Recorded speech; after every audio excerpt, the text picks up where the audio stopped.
Sí. Así que no hay que demorarlos. Total, iniciamos la grabación y si les parece, voy a ofrecer la oración mientras entran los demás. ¿Te parece bien, Javier? Me parece perfecto. Amadísimo Padre Celestial, querido Señor, te damos gracias por permitirnos reunirnos una vez más para disfrutar de las cosas que Javier nos quiere compartir. Te damos gracias porque sabemos que este es un tema que ha sido inspirado para que nos ayude a aclarar muchas cosas y muchos mitos y muchos tabúes que hay alrededor de María, la madre de nuestro hermano y Salvador Jesús. Te pedimos, Padre, que permitas que nuestros hermanos que quieren asistir a esta charla puedan llegar oportunamente y los que no puedan disfrutarla por la plataforma de YouTube. Bendice, Señor, a Javier con discernimiento, con sabiduría, con claridad mental, para que nos transmita todas las cosas que tú quieres que nosotros recibamos. De todo, Padre, ayúdanos a hacer tu voluntad. En el nombre de tu Hijo, nuestro Señor y Salvador Jesucristo. Amén. Queridos amigos, les vamos a pedir que cierren los micrófonos. No quedas, Javier, ¿sí? Para evitar los ruidos. Cuando si tienen algo que decir, pues lo abren y no hay ningún problema. ¿Ok? Javier, el tiempo es tuyo. Empiezo, que en principio, buenas noches a todos, porque aquí es... Como siempre, vamos a empezar... Bueno, antes de empezar, voy a hacer una pequeña aclaración, y es la siguiente. Esta presentación se llama María, Madre de Josué ben José, y realmente son dos presentaciones. Una es esta, y la segunda es José, padre de Josué ben José. Vamos ahora a intentar emitir la primera parte, la de María, que es la parte más compleja, y la segunda, bueno, pues tengo un compromiso ya con Jenny de Urantia Asociación, la internacional, de que para el día, creo que para el 25 del mes que viene, pues bueno, vamos a utilizar la plataforma que ellos tienen para transmitir esa parte, ¿no?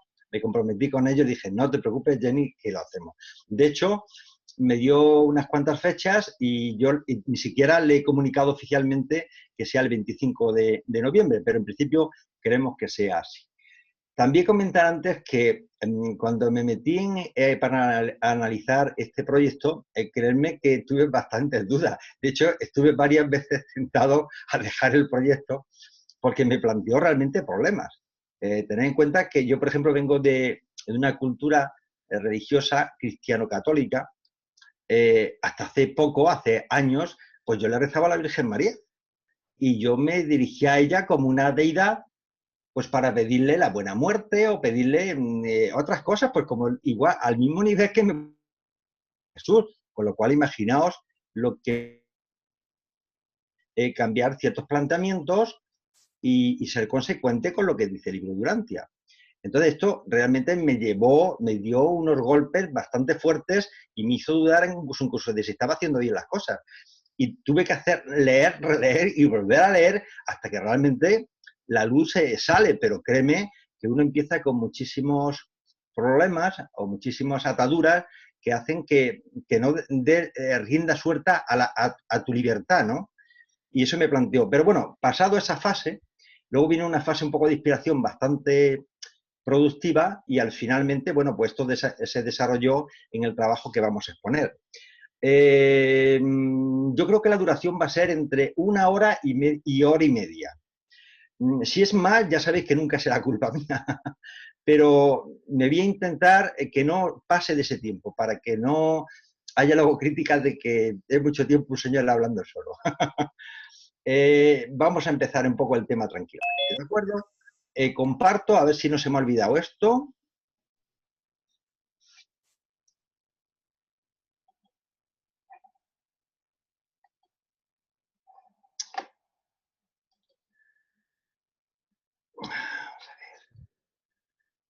Bien, bueno, ¿lo estamos viendo todos?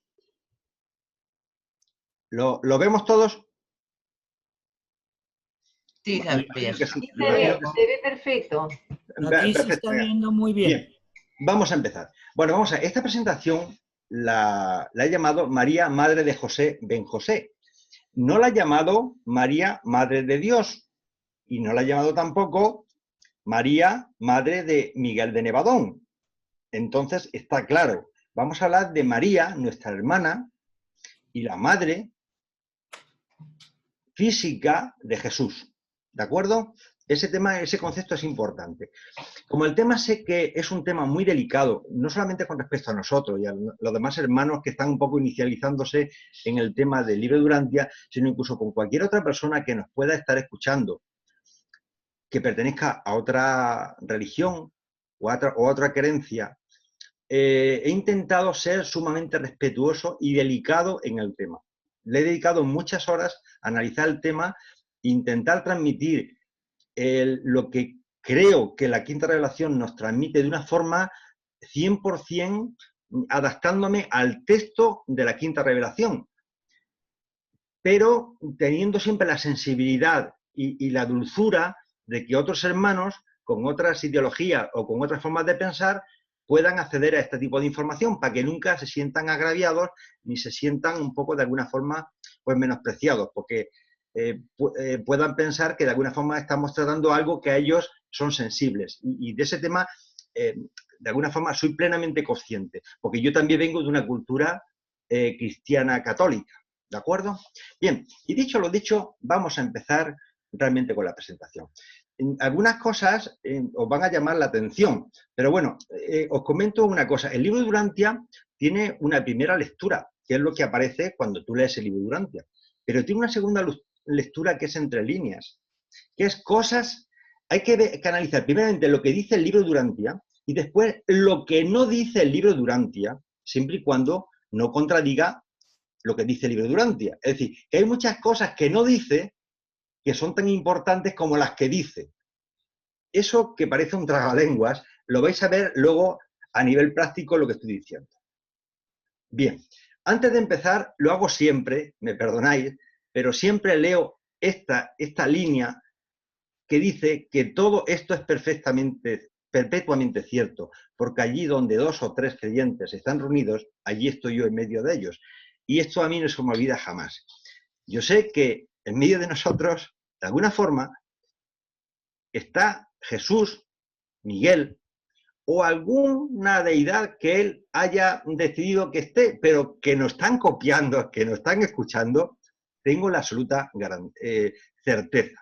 Hombre, a nivel de broma digo que se conectan directamente aquí al Zoom, pero están conectados al corazón de cada uno de nosotros y saben perfectamente lo que diga. Entonces, esto lo digo siempre para que a mí mismo me obligue a ser sumamente respetuoso con lo que dice el libro de Durantia y a no intentar engañarme a mí mismo, porque sé que alguien más adelante me puede llamar a capítulo. Lo digo siempre, pero es para mí, es más una recomendación para mí mismo que para vosotros. ¿De acuerdo?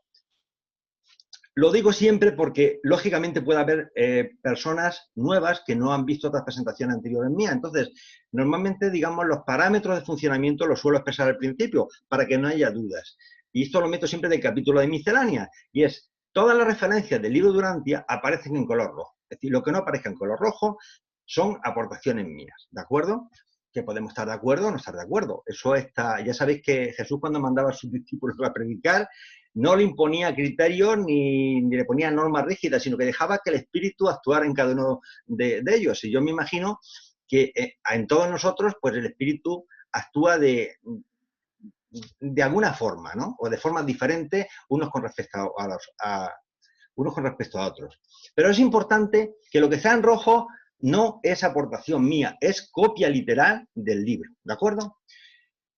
En las imágenes no se han eliminado las referencias de la autoría de los mismos. Esto lo hago un poco por referencia, un poco porque estoy cogiendo documentación, imágenes que aparecen en Internet. Importante también decir que las opiniones aparecidas son exclusivamente del narrador y no necesariamente transcripciones literarias del libro Durantia. Y que muy posiblemente algunas cosas que yo voy a comentar, en las que yo creo fervientemente, a vosotros, a alguna persona en concreto le pueda parecer incluso que está errada. Pues bueno, pues seguramente a lo mejor está errada o no está errada, pero bueno, que quede el tema claro que serán apreciaciones personales del narrador. Y lógicamente no necesariamente se tienen que compartir los criterios y las creencias del narrador. Cada ser humano se expande en base a sus posibilidades, medios, inspiración y capacidad espiritual. Esto lo dejo claro, dicho al principio, porque bueno, yo creo que Dios se manifiesta a cada uno de una forma diferente. Tenemos personalidades diferentes y Dios se comunica con nuestras personalidades, cada uno como Dios le da a entender. Y también importante siempre resaltar, para que no haya confusiones, que el texto que voy a utilizar pues la versión esta, la versión UF, la SP, la 724, está en español, es la versión 1.5, pero podría ser otra. Sabéis que hay versiones anteriores y versiones posteriores, ¿de acuerdo? Es un poco para que tengamos un marco de referencia. A la hora de poder discutir cualquier cosa, hay un marco que hay que definirlo perfectamente. Unas notas previas que siempre lo hago de cara al exterior. Tened en cuenta que esta narración si se pone en YouTube, habrá personas que incluso no tienen por qué ser seguidores del libro de Durantia y no sabemos con la intencionalidad que busquen esta información o que leen esta información. Entonces, lo que hago de alguna forma no es protegerme, pero sí es dejar claro un poco los criterios por qué estamos utilizando esta información. Digo, para esta presentación he utilizado imágenes existentes en Internet, ¿de acuerdo? La única finalidad de su utilización es para ayudar a una mayor comprensión de algunos conceptos que aparecen en el libro de Durantia. Y aunque no soy propietario de estos medios multimedia que circulan libremente por la red, espero que los autores vean en este uso el patrocinio de sus trabajos y la buena fe en el uso de los mismos. Esto un poco es de cara a un poco de respeto a las personas que han puesto medios multimedia y que, bueno, de alguna forma vamos a hacer uso de ellos. Bien, vamos a empezar realmente con la presentación. Vamos a ver. Yo tuve un problema enorme cuando empecé a analizar el tema de María. Y es que, claro, la luz de Jesús es tan cegadora que la lucecita que daba la velita de María, pues era imposible poder analizarlo, porque es que cada vez que entraba, Jesús lo invadía todo. Entonces, claro, lo que tenía que hacer era apagar a Jesús con perdón. Entonces, he puesto como dos símbolos, como un sol al lado de una velita. Bueno, entonces tengo que apagar el sol, porque si no es que no puedo focalizar la luz que emite María, que emite una luz bastante poderosa. Pero claro, por favor, si la comparo con la luz que emite Jesús, pues, o Miguel, pues es que es imposible poder ver. Entonces, lo primero que he hecho ha sido apagar, con perdón, que él me perdone, pero lo tiene que entender, que tengo que apartar un poco las implicaciones de Jesús para poder focalizar la luz, el mensaje que manda María, que manda un mensaje bastante profundo. Bien, antes de empezar la presentación, he hecho un pequeño índice de los aspectos que vamos a considerar. Vamos a analizar los conceptos religiosos en la época de María. Es importantísimo analizar la figura de María dentro del contexto de aquella época, de aquel tiempo, ¿de acuerdo? Y de aquel lugar. Tenemos que analizar un poco cuál era la situación de la mujer en el año menos 20 de nuestra era. Y eso es importantísimo, porque muchas cosas no se comprenderían si no somos capaces de alguna forma, de manifestar una cierta empatía y ponerlo en su lugar para poder entender por qué actuaba y por qué hizo ciertas cosas. Tenemos que analizar la situación social y las clases sociales que existían en aquella época, ¿de acuerdo? Vamos a analizar un poco las tradiciones que había sobre el casamiento en aquella época, que no tiene que ver nada con las tradiciones que hay sobre el casamiento en la actualidad. Vamos a analizar un poquito, porque no hace falta un poco como conexión, quién fueron los ancestros de María. Vamos a analizar importantísimamente cuáles eran las creencias de María, porque claro, a María la analizamos cuando analizamos el contexto, cuando tenemos a Jesús al lado, pues lógicamente vemos que hay una desintonía enorme, pero es que María tenía unas creencias de base fortísimas, las llevaba genéticamente grabadas. Entonces, tenemos que analizar cuáles eran esas creencias. Vamos a analizar toda la familia de María. Vamos a ver cómo se desarrolló la vida de María a lo largo del tiempo que estuvo viviendo en la tierra. Finalmente vamos a llegar a unas conclusiones y después finalmente vamos a hacer unas reflexiones sobre la figura de María en comparación con otras, digamos, sensibilidades religiosas y con el libro de Durantia. ¿De acuerdo? Es un poco para ver exactamente qué temas vamos a tratar. Bien, vamos a empezar. Dicen los reveladores: sería casi imposible explicar plenamente las numerosas razones que llevaron a elegir Palestina como país para la donación de Miguel, en especial por qué exactamente se escogió a la familia de José y María como marco inmediato para la aparición de este hijo en Urantia. Fijaros una cosa importante. Cuando se selecciona a esta pareja, a este hombre y esta mujer, están seleccionándola entre millones de parejas. Algo muy especial debía tener esta pareja cuando se seleccionan 3 y luego finalmente hay una. Entonces, realmente, aunque era a nivel potencial, porque lógicamente cuando se selecciona, pues serían niños prácticamente, pero algo importantísimo que lo vamos a ir descubriendo ahora a lo largo de la presentación, debían de tener esta pareja, que no tenían muchas otras, que lógicamente quedaron descartadas. Entonces, sigo leyendo. De todas las parejas que vivían en Palestina en la época para la que se había proyectado la donación de Miguel, José y María poseían la combinación más ideal de vastos vínculos raciales y de dotaciones de personalidad superiores a la media.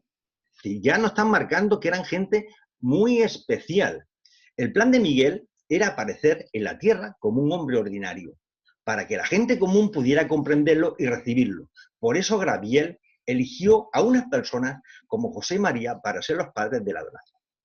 Es decir, de alguna forma ya los reveladores nos están diciendo, oiga, se ha seleccionado una pareja súper especial. De hecho, debía de ser lo mejor de lo mejor que había en esa época en nuestro planeta. Porque si hubiera habido alguna mejor, lo hubieran elegido a esa otra pareja. Luego, si eligieron esa pareja, sería porque era la mejor opción que tenían.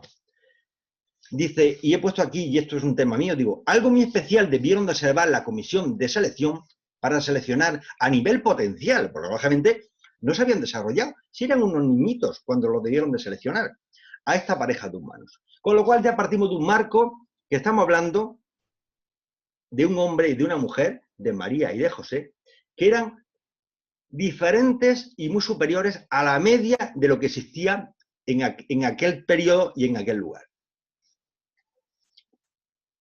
Después de estudiar un informe especial sobre el estado de los mundos aislados, preparado por los Melquisedec con el asesoramiento de Gabriel, Miguel escogió finalmente Urantia como planeta para efectuar su última donación.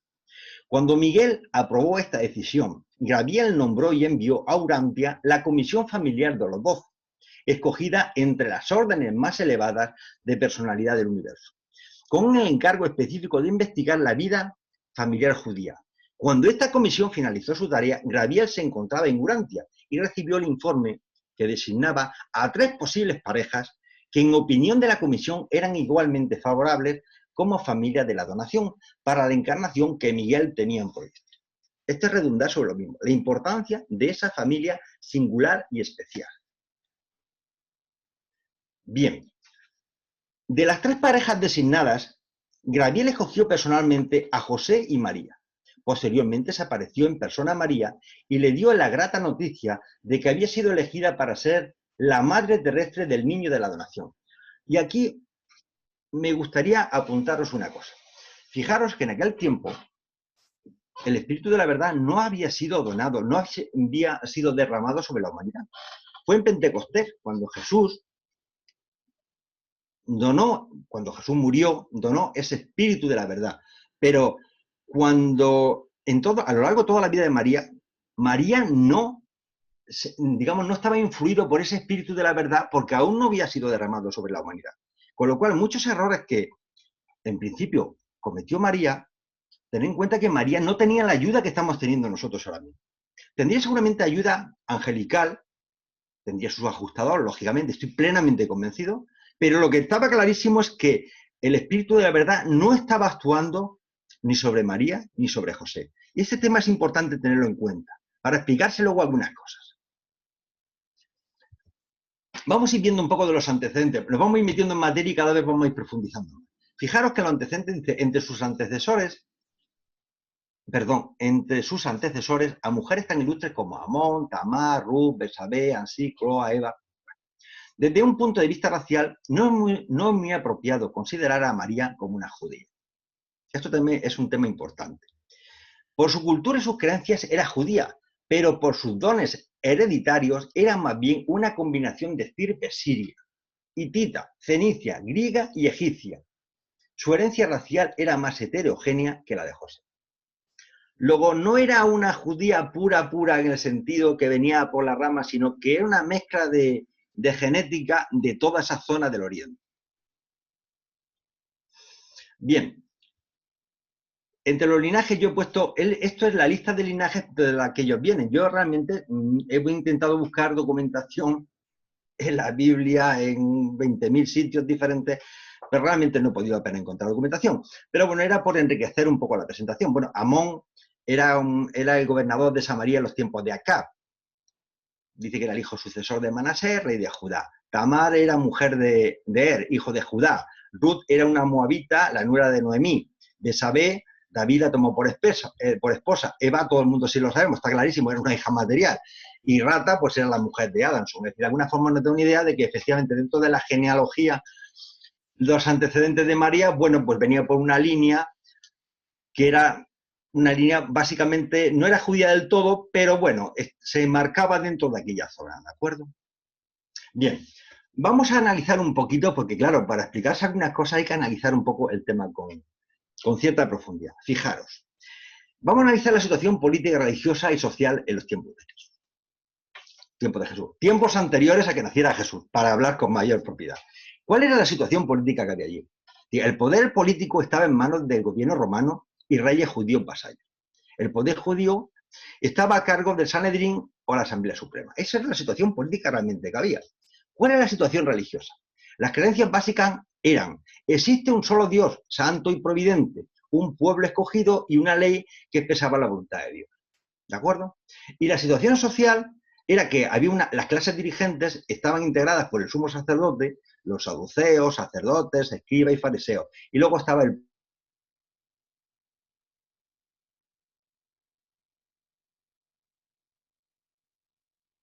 Fijaros que la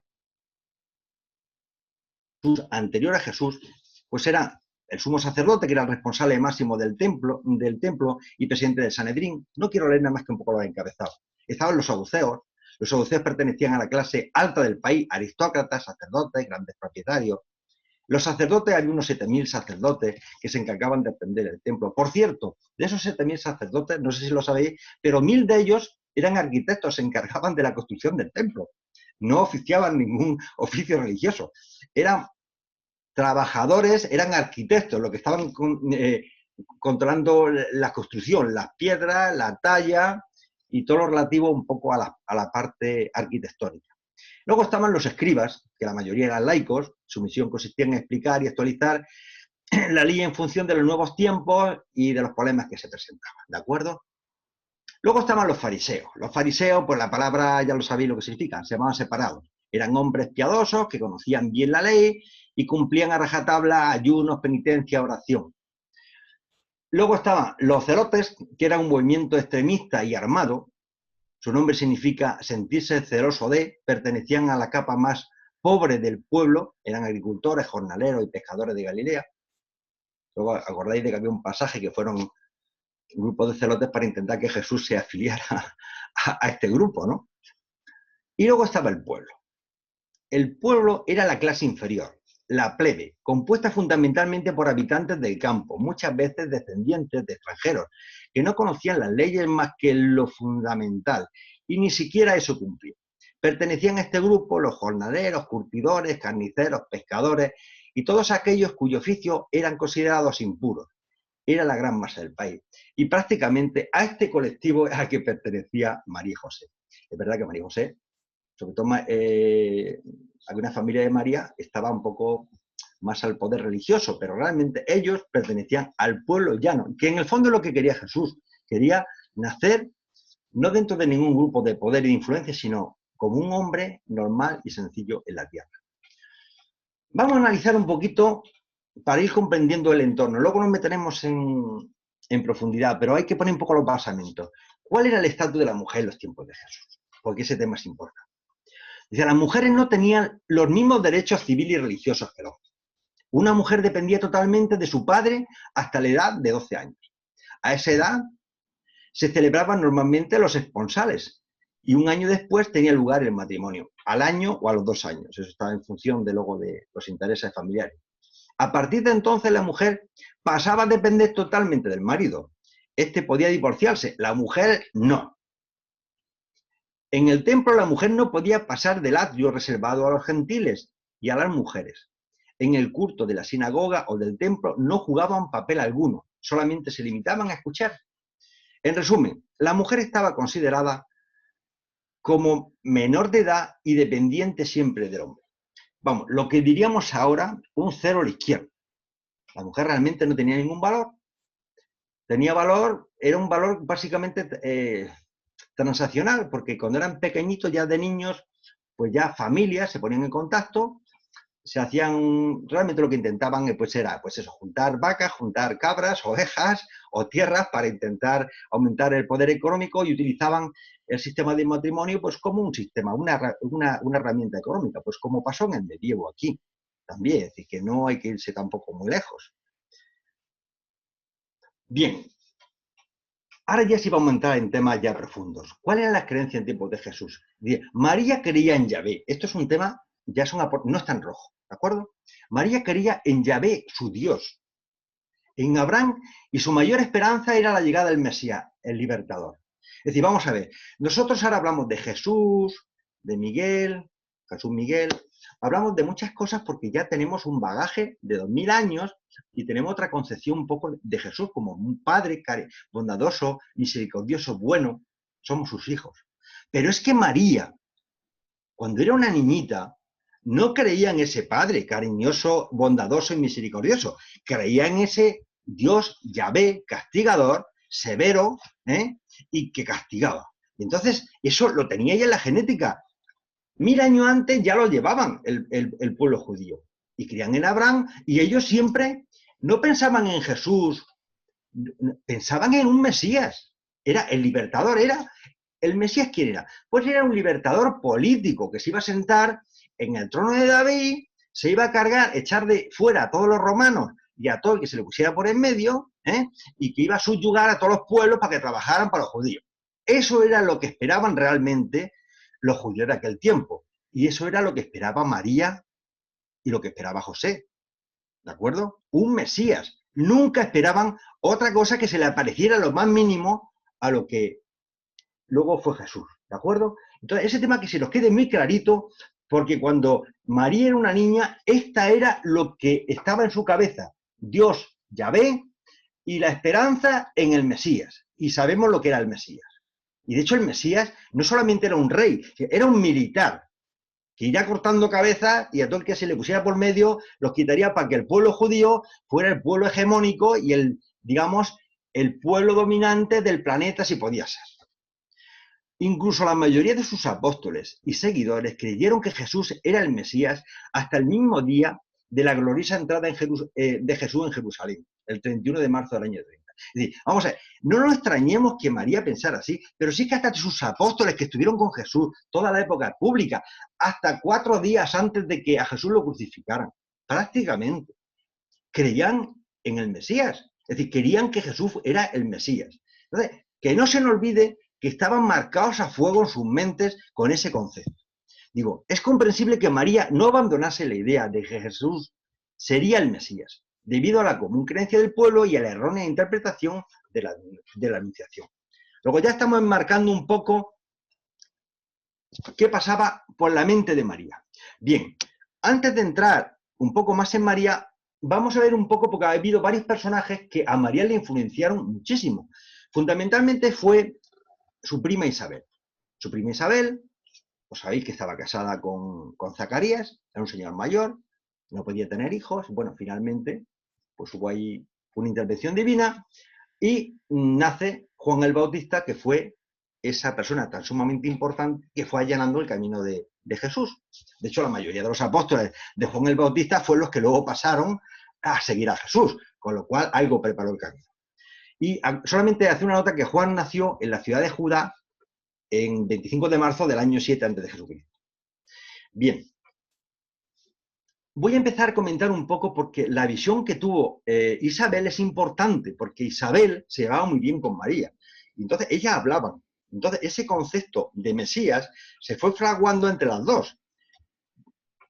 Y leo. Esta visión asustó mucho a Isabel. Es un poco cuando tuvo Isabel de alguna forma recibe esta notificación. Esta visión asustó mucho a Isabel, pero no habló de esta revelación a nadie salvo a su marido, hasta que conversó posteriormente con María a principios de febrero del año siguiente. Bien, la transcripción de la conversación de los ángeles, tanto a Isabel como a María, las tengo que poner y subrayarlas porque es importantísimo lo que le dice.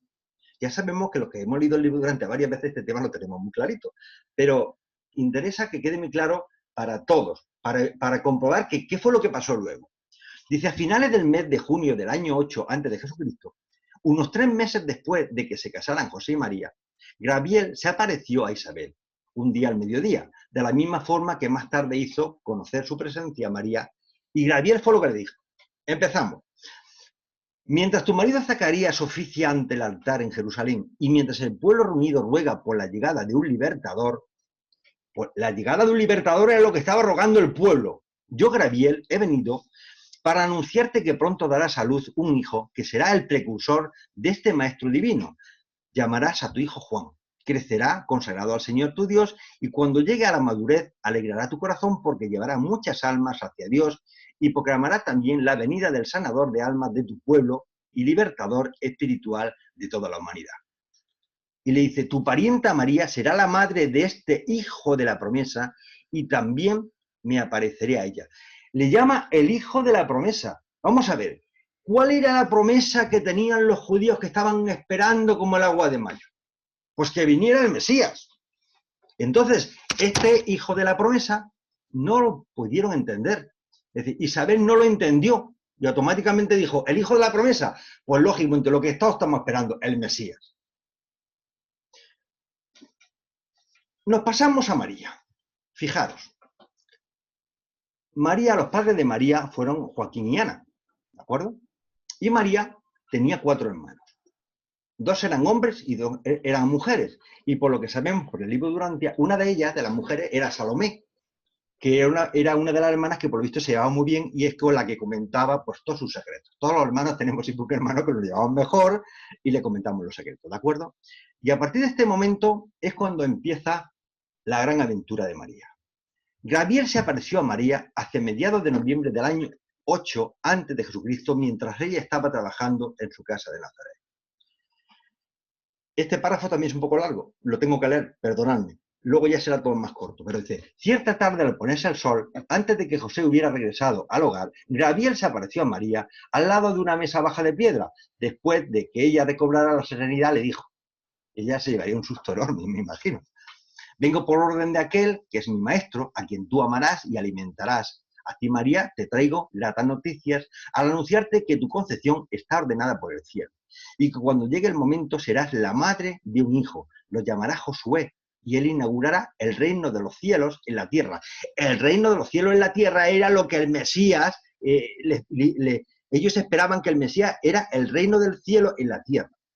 Y entre los hombres, no menciones esto a nadie salvo a José y a Isabel, tu pariente, a quien también me he aparecido y que pronto dará igualmente a luz a un hijo cuyo nombre será Juan. Este preparará el camino para el mensaje de liberación que tu hijo proclamará con gran fuerza y profunda convicción a los hombres. No dude de mi palabra, María, pues este hogar ha sido elegido como morada humana del hijo del destino. Hijo del destino.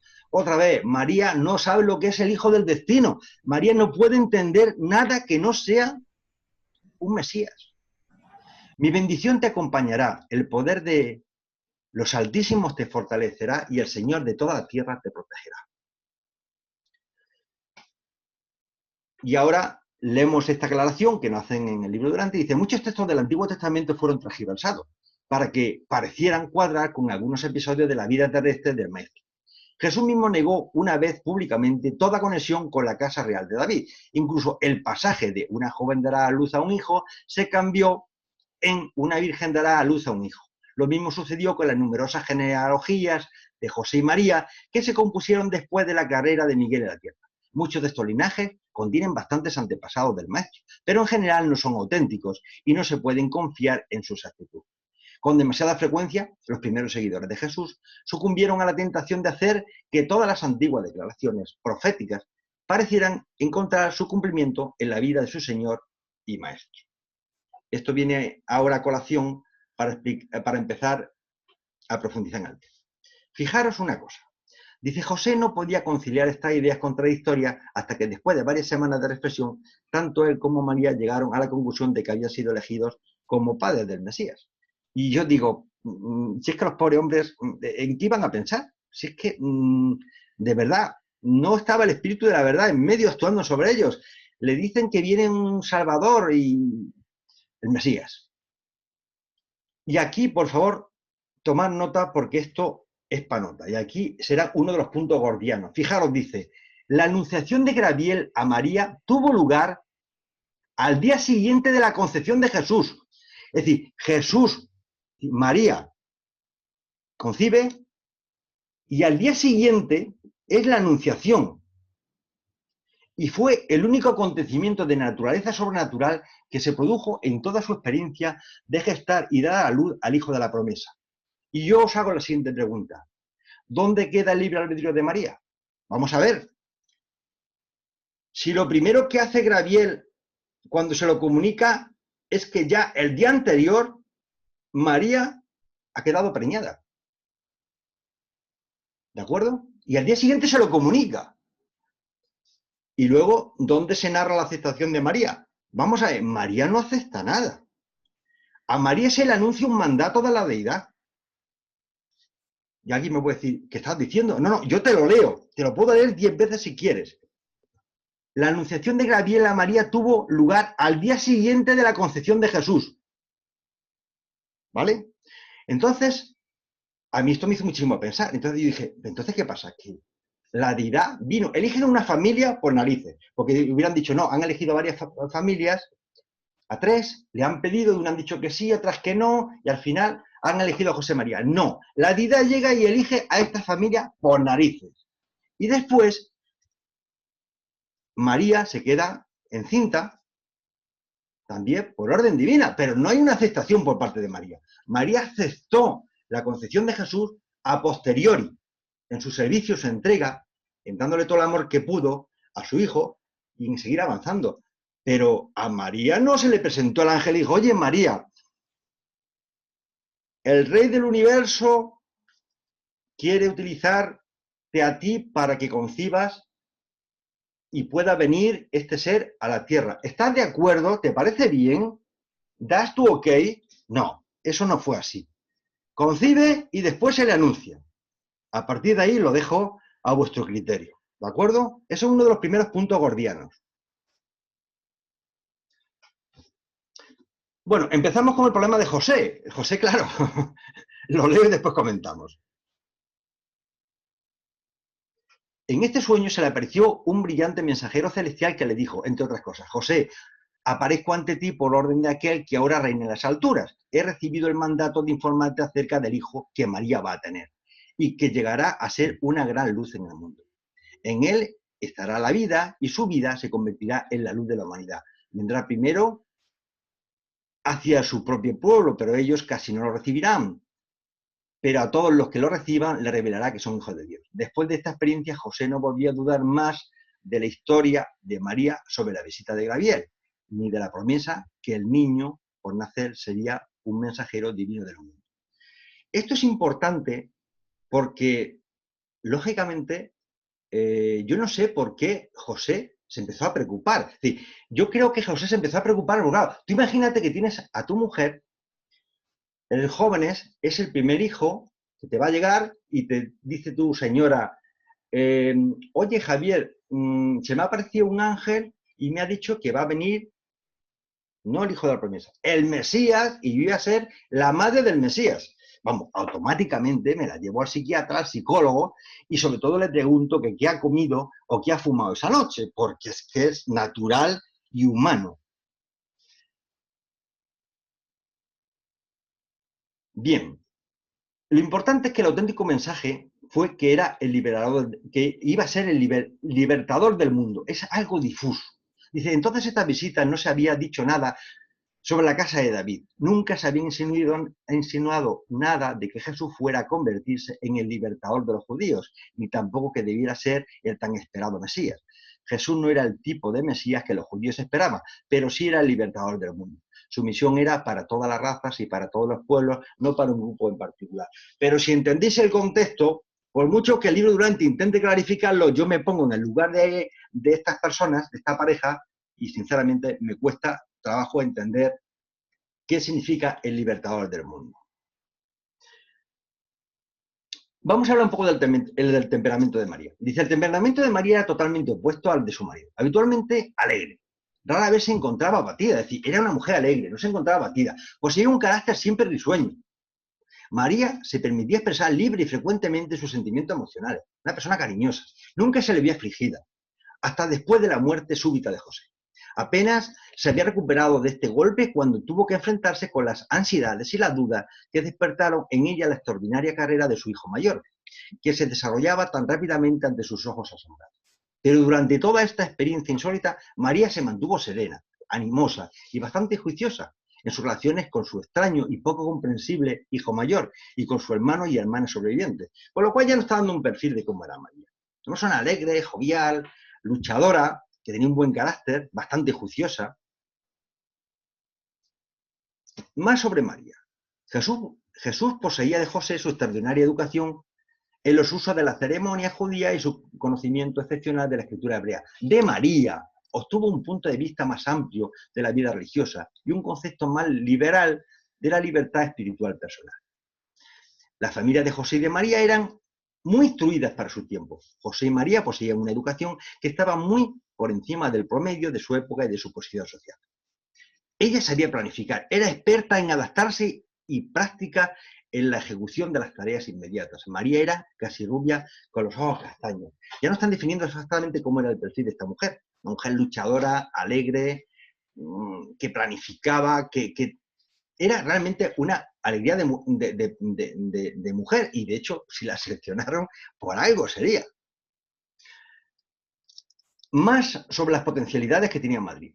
María era una tejedora experta, con una habilidad por encima de la media en la mayoría de las artes hogareñas de la época. Era una buena ama de casa, con capacidad sobrada para crear un hogar. Tanto José como María eran buenos educadores y se preocuparon porque sus hijos estuvieran bien instruidos en los conocimientos de su tiempo. Es que el perfil que me marca de ellos es que realmente es una persona realmente bastante completa a todos los niveles.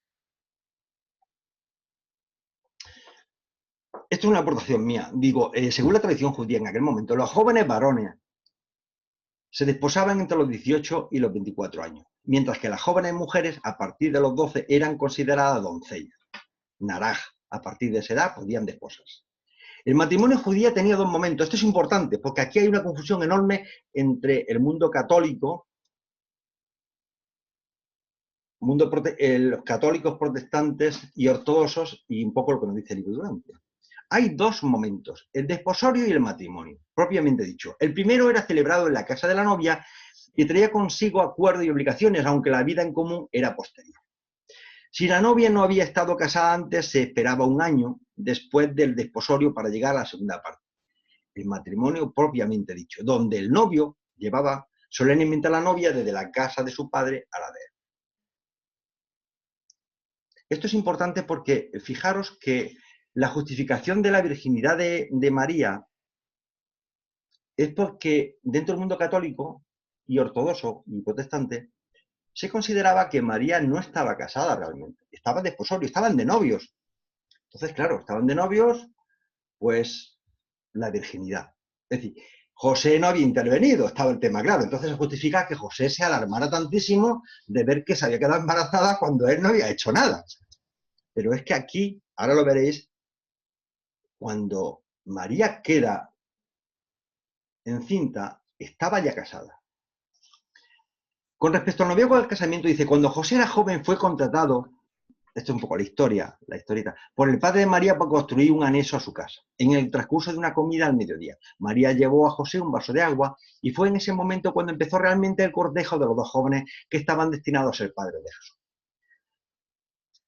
José y María se casaron, de acuerdo con la costumbre judía, en la casa de María, en las afueras de Nazaret, cuando José contaba 21 años de edad. Esta boda fue la culminación de un noviazgo, normal de casi 2 años. Es decir, están casi 2 años de novios y se casan. Y cuando se casa, lo único que sabemos es que José tenía 21 años, porque el libro de Urantia no especifica la edad de María al casarse.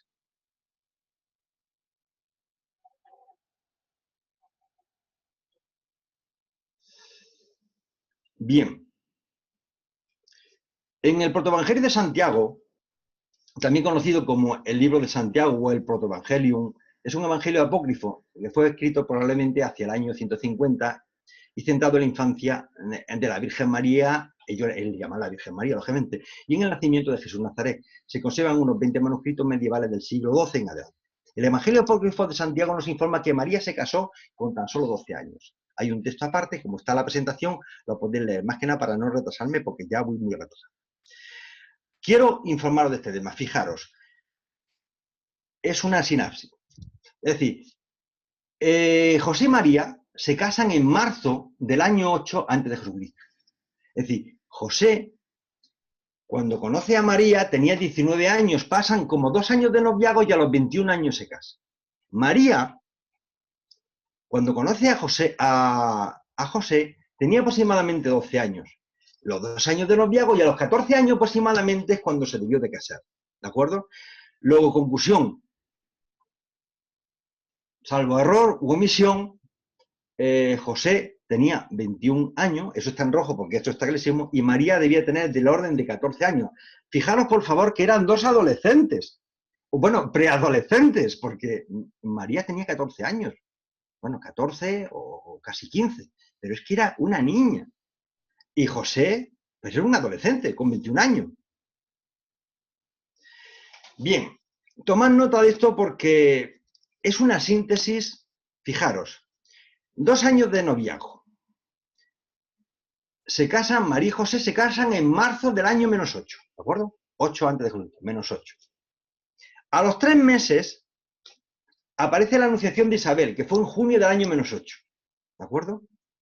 Fijaros, desde que se casa María y José hasta que aparece la anunciación de María, en noviembre del año -8, transcurren 8 meses. Es decir, José y María ya estaban casados 8 meses, porque los 2 años de noviazgo eran anteriores. Y fijaros que está aquí que la concepción de Jesús se produce un día antes de la anunciación de María. Y lógicamente, 9 meses después, exactamente el 21 de agosto del año -7, nace Jesús. ¿De acuerdo? Esto es una visión clarita para que quede exactamente un timing del casamiento de anunciación y el nacimiento de Jesús. La mayor parte de la familia de José se hizo creyente en las enseñanzas de Jesús, pero muy pocos miembros de la familia de María creyeron en él hasta después de su partida de este mundo. José se inclinaba más hacia el concepto espiritual del Mesías esperado, pero María y su familia, y sobre todo su padre, mantenían la idea de un Mesías como libertador temporal y gobernador político. Los antepasados de María se habían identificado de manera destacada con las actividades de los macabeos en tiempos por aquel entonces muy recientes. Dice José, sostenía vigorosamente el punto de vista oriental o babilónico de la religión judía. María tendía fuertemente hacia la interpretación occidental o helenística de la ley de los profetas, que era más amplia y liberal. Bien, el hogar de María. Lo podía leer, pero casi no lo voy a leer porque ya lo sabéis. Os voy a hacer una exposición un poco de modo viviente del año -8. Mirad, ¿cómo eran las casas de él? Las casas estas eran unas casitas que tenían 30, 40, o en el mejor de los casos 50 metros cuadrados, que tenían 2 apartados, uno donde metían la vaca o el burrito, y luego había una mesita de piedra y todo el mundo pues comía y dormía allí. Es decir, por la noche se desenrollaban las esterillas y se acostaban. Se hacía frío, pues todo el mundo juntito, cuando se levantaban, las esterillas se volvían a enrollar y se guardaban. Se hacía mucho calor, pues se subían a la terracita, un poco porque hacía mucho calor. Y eso era una casa. Cuando se juntaban a comer, se juntaban alrededor de la mesa y, claro, alguien tenía que hacer la comida. La comida la hacía en este caso, pues María, porque José estaría trabajando. Fijaros una cosa, para poner la comida, es que, claro, nosotros ahora pensamos que, es decir, cuando hay que poner, que realmente era un cocido de unas hierbecitas con 4 cositas y agua, que por cierto, el agua había que irla con un cántaro a coger al pozo del pueblo, ida y vuelta. Ponías a cocer el tema, por cierto, la leña no era eléctrico ni había gas butano.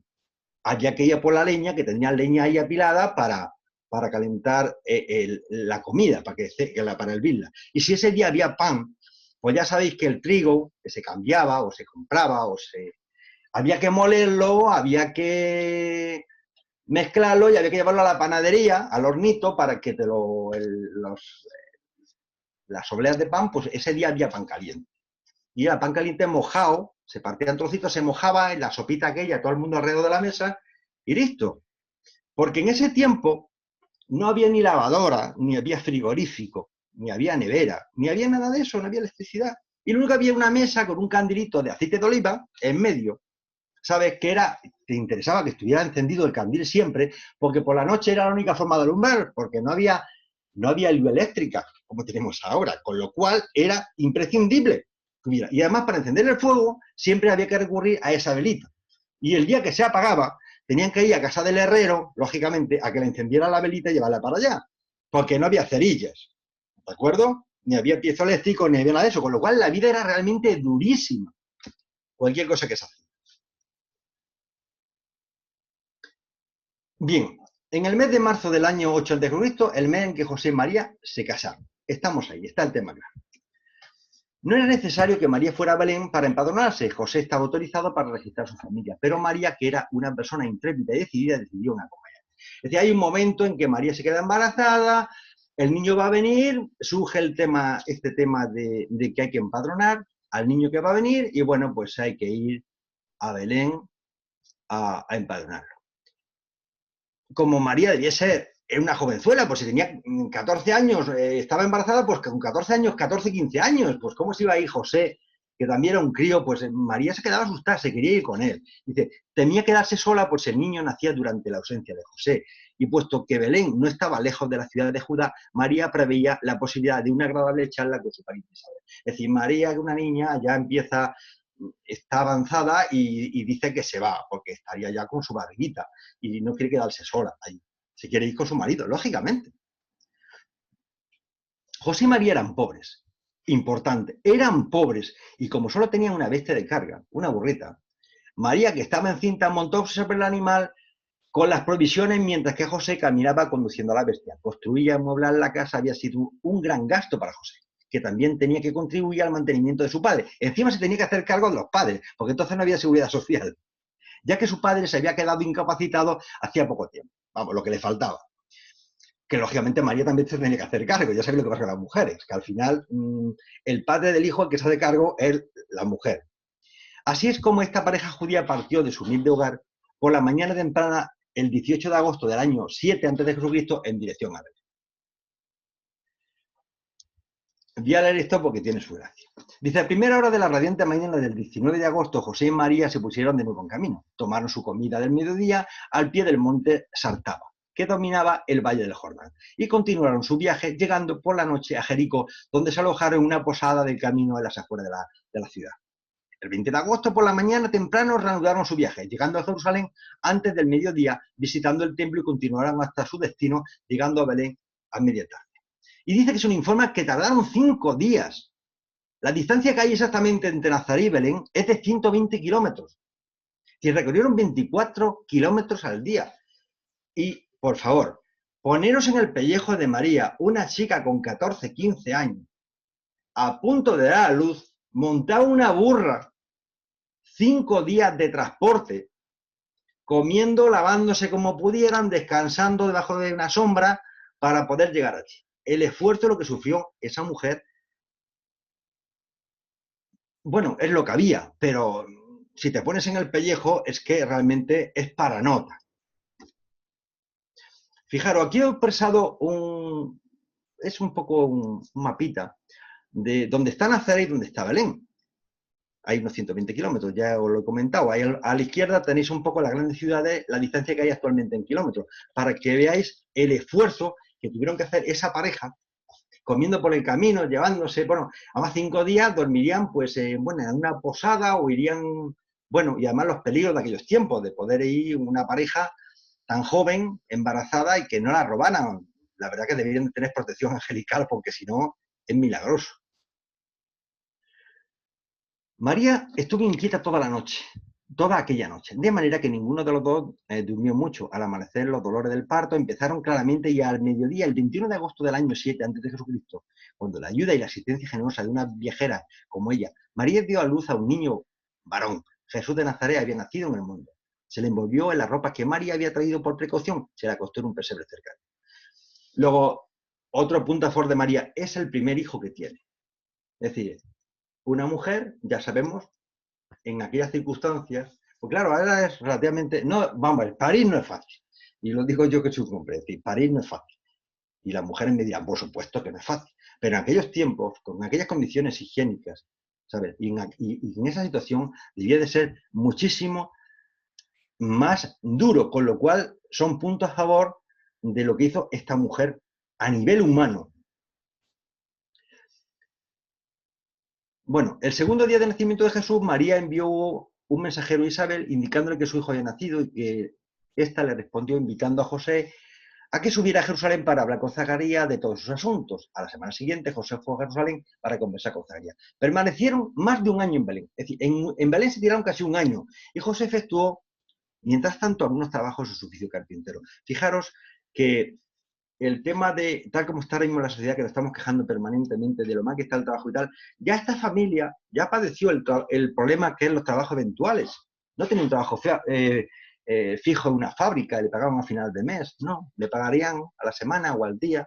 Cuando hubieran trabajos eventuales, hoy trabaja aquí, 3 días allí, o lo que fuera, porque entonces José era un carpinterillo, un aprendiz de carpintero, porque con 21 años no podía ser un carpintero experimentado, sería un aprendiz de carpintero. Entonces no era constructor, como más adelante se hizo. Bien, entramos en el tema del asesinato de Herodes para que veáis lo que esta mujer sufrió, porque es que realmente, humanamente, yo me intento poner el pellejo para que veáis lo que pasó. No intento darle más que el valor humano de lo que pasó. Dice, la masacre de estos niños fue con el asesinato de los inocentes por parte de Herodes. Tuvo lugar a mediados de octubre del año 6 a.C., cuando Jesús tenía poco más de un año. La noche antes de la masacre, José y María salieron de Belén con el niño camino de Alejandría en Egipto, para evitar atraer la atención. Viajaron solos con Jesús hasta Egipto. Fueron a Alejandría con los fondos que le proporcionó Zacarías y allí José trabajó en su oficio, mientras que María y Jesús se alojaron con unos parientes acomodados de la familia de José. Vivieron en Alejandría 2 años completos y no regresaron a Belén hasta después de la muerte de Herodes. El nacimiento de Jesús se produjo el 21 de agosto del año 7 a.C. La viuda de Belén fue a mediados de octubre del año 6, cuando Jesús tenía 14 meses, exactamente, 1 año y 2 meses. ¿Se hacéis cuenta? 1 año y 2 meses. Bueno, aquí viene otra de las proezas que, claro, cuando uno te lo cuentan, pues tú lo lees alegremente y no caes. Pero cuando empiezas a echar números te das cuenta del valor que tenía. Que cuando Jesús tenía poco más de 1 año, José y María salieron de Belén con el niño camino de Alejandría a Egipto. ¿Sabéis cuál es la distancia que hay entre Jerusalén y Alejandría? Pues hay, señores, 673 kilómetros. En la actualidad por autopista. Entonces, entre camino va para allá, camino viene, pues Dios sabe los kilómetros que haría. Si yo calculo que la velocidad de un hombre caminando, de un hombre normal, no María con un niño de 1 añito, dándole el pecho y parando y teniendo lo que limpiar, se haría sus caquitas como todos los niños. Y ya se tendría también que asear y comer. La velocidad de un hombre caminando es de 4 kilómetros hora. Y la velocidad a paso vivo de piso son 6 kilómetros. Vamos a suponer una velocidad media de un hombre de 5 kilómetros hora. Vamos a suponer que José iba a 5 kilómetros hora en la burrita que llevaban, pues bueno, iba María con el niñito de 1 año, iban a esa velocidad, que ya es bastante. Harían el recorrido en un día 8 horas caminando, que ya le pongo, recorren 40 kilómetros. Durante el trayecto, si divido los 673 kilómetros entre 40, me salen 17 días sin descanso. Que sería mucho más, porque los sábados la ley judía no se permite hacer esos esfuerzos, con lo cual es posible que se tiraran prácticamente un mes. ¿Vosotros imagináis un mes? Una chica de 15 años con un bebé de un añito encima, perdón, 15, ya 16 años, pues ya el niño, un añito encima, con José que tendría pues 22 añitos, con una burrita para allí y para acá haciendo hospedaje, asistiendo en caravanas que la llevaran. Lo que debió de sufrir esa familia, preocupados por el niño, para que comiera bien, que darle el pecho, porque claro, todo ese tiempo Jesús se alimentó del pecho de María. Es que debió de ser realmente para nota, para valorar la figura humana de María, que a mí es que me desconcierta, pero tienes que hacer esto en números. Y si veis un poco con el Google o cualquier cosa, veis el recorrido y dices, Dios mío, ¿cómo pudieron llegar? Porque claro, ese camino no es como ahora que te coge el coche una autovía y te dirección para tal, para Alejandría. No, eran caminos de piedra, unos romanos y otros de tierra, y llegarían a una encrucijada y se tenía que esperar allí a preguntarle al primero que pasara que hacia Alejandría para dónde tiraban, porque muchos sitios irían para un sitio y tendrían que volver porque se perdían en las montañas, hasta que finalmente llegaran allí, porque os lo garantizo, José y María no llevaban en el bolso ni un mapa ni un GPS, garantizado. Con lo cual, imaginaos si nosotros, sin un mapa y un GPS y a pie, tuviéramos que hacer ese recorrido. De nota, de nota. Duerme en cuevas, ve agua por donde vayas viendo, riachuelos, el niño que llora, el pecho que hay que darle, la limpieza a ellos, irían al servicio. 20.000 cosas de una parejita. Entonces, otro punto que tengo que ponerle a esta mujer. Dice, debido a las incertidumbres y ansiedades de su estancia en Belén, María no destetó al niño hasta que llegaron sanos y salvos a Alejandría. ¿Cómo no? Cualquiera, ¿qué le daban de comer? Donde la familia pudo llevar una vida normal. Vivieron con unos parientes y José pudo mantener fácilmente a su familia porque consiguió trabajo poco a poco después de su llegada. Durante todos estos primeros años de infancia en que Jesús estaba indefenso, María mantuvo una larga y constante vigilancia para que no le ocurriera nada a su hijo que pudiera amenazar su bienestar, o que pudiera obstaculizar de alguna manera su futura misión en la tierra. Ninguna madre estuvo nunca más consagrado a su hijo. Es que realmente el esfuerzo que hizo María como ser humano, como mujer aquí, es que no tiene precio. Lo que hizo por Jesús. Solo una madre amorosa puede comprender la carga que María tuvo que soportar. Esto es el libro de Urantia, no es un tema mío.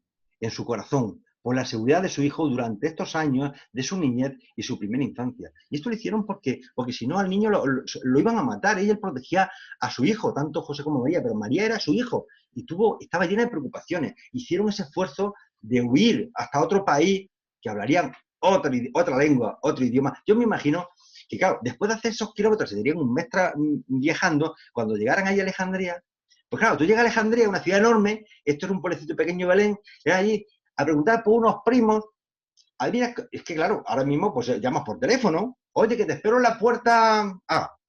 Llegan a una ciudad donde viven esos primos que no habrían visto en la vida, porque si María tenía 15, 16 años y José 22 años, no habrían visto a sus primos nunca. Sabían por conocimiento que había unos primos que vivían en Alejandría, iban a buscarlos, huyendo hacia allá, que ni lo habían visto nunca, y había que buscarlo allí. Me imagino que se iban a la sinagoga, preguntarían por un tal no sé qué, y a base de raco, al final, después de X tiempo, alguien le informaría y se acercarían a esa casa. Imaginaos la cara del estupor de esos primos, de esa familia allí en Alejandría, cuando aparecieran estos dos adolescentes con un niño recién de un añito, pues en esas condiciones. Primeramente verificar si esa familia es verdad o mentira lo que está diciendo, porque claro, aquí las cartas no es como el correo, ni había fax, ni telegramas, ni móvil, ni otras cosas, no había internet, con lo cual, bueno, durante los 2 años de su estancia en Alejandría, Jesús gozó de buena salud y siguió creciendo normalmente. Aparte de unos pocos amigos y parientes, no se dijo nada a nadie que Jesús era un niño de la promesa. Uno de los parientes de José le reveló a unos amigos de Menfis, descendientes del lejano Akenatón. Estos se reunieron con un pequeño grupo de creyentes en Alejandría en la suntuosa casa del pariente y benefactor de José, poco antes de regresar a Palestina para presentar sus mejores deseos a la familia Nazaret y respirar al niño. Es decir, María fue una inmigrante. Ahora que se nos plantean tantos problemas Bueno, en Europa lo estamos viendo, a la gente de Siria y del norte de África que emigra, son migrantes, a buscar una vida mejor y huyendo de las guerras y de las mafias a venir a Europa. Y Sudamérica lo está haciendo también, con Venezuela, con Perú, las migraciones de México hacia lugares mejores. Fueron los migrantes, los despreciamos, son migrantes. Es que Jesús, María fue una inmigrante. Fueron inmigrantes y Jesús fue el hijo de unos inmigrantes. Tomar nota de lo que significa eso, para que empecemos a valorar ahora esos inmigrantes que vienen de otros países, que vienen a comernos el pan y a quitarnos el trabajo. Bueno, pues que sepáis que Jesús también le pasó esa misma historia. Es bueno que nos tomemos nota de esas cosas.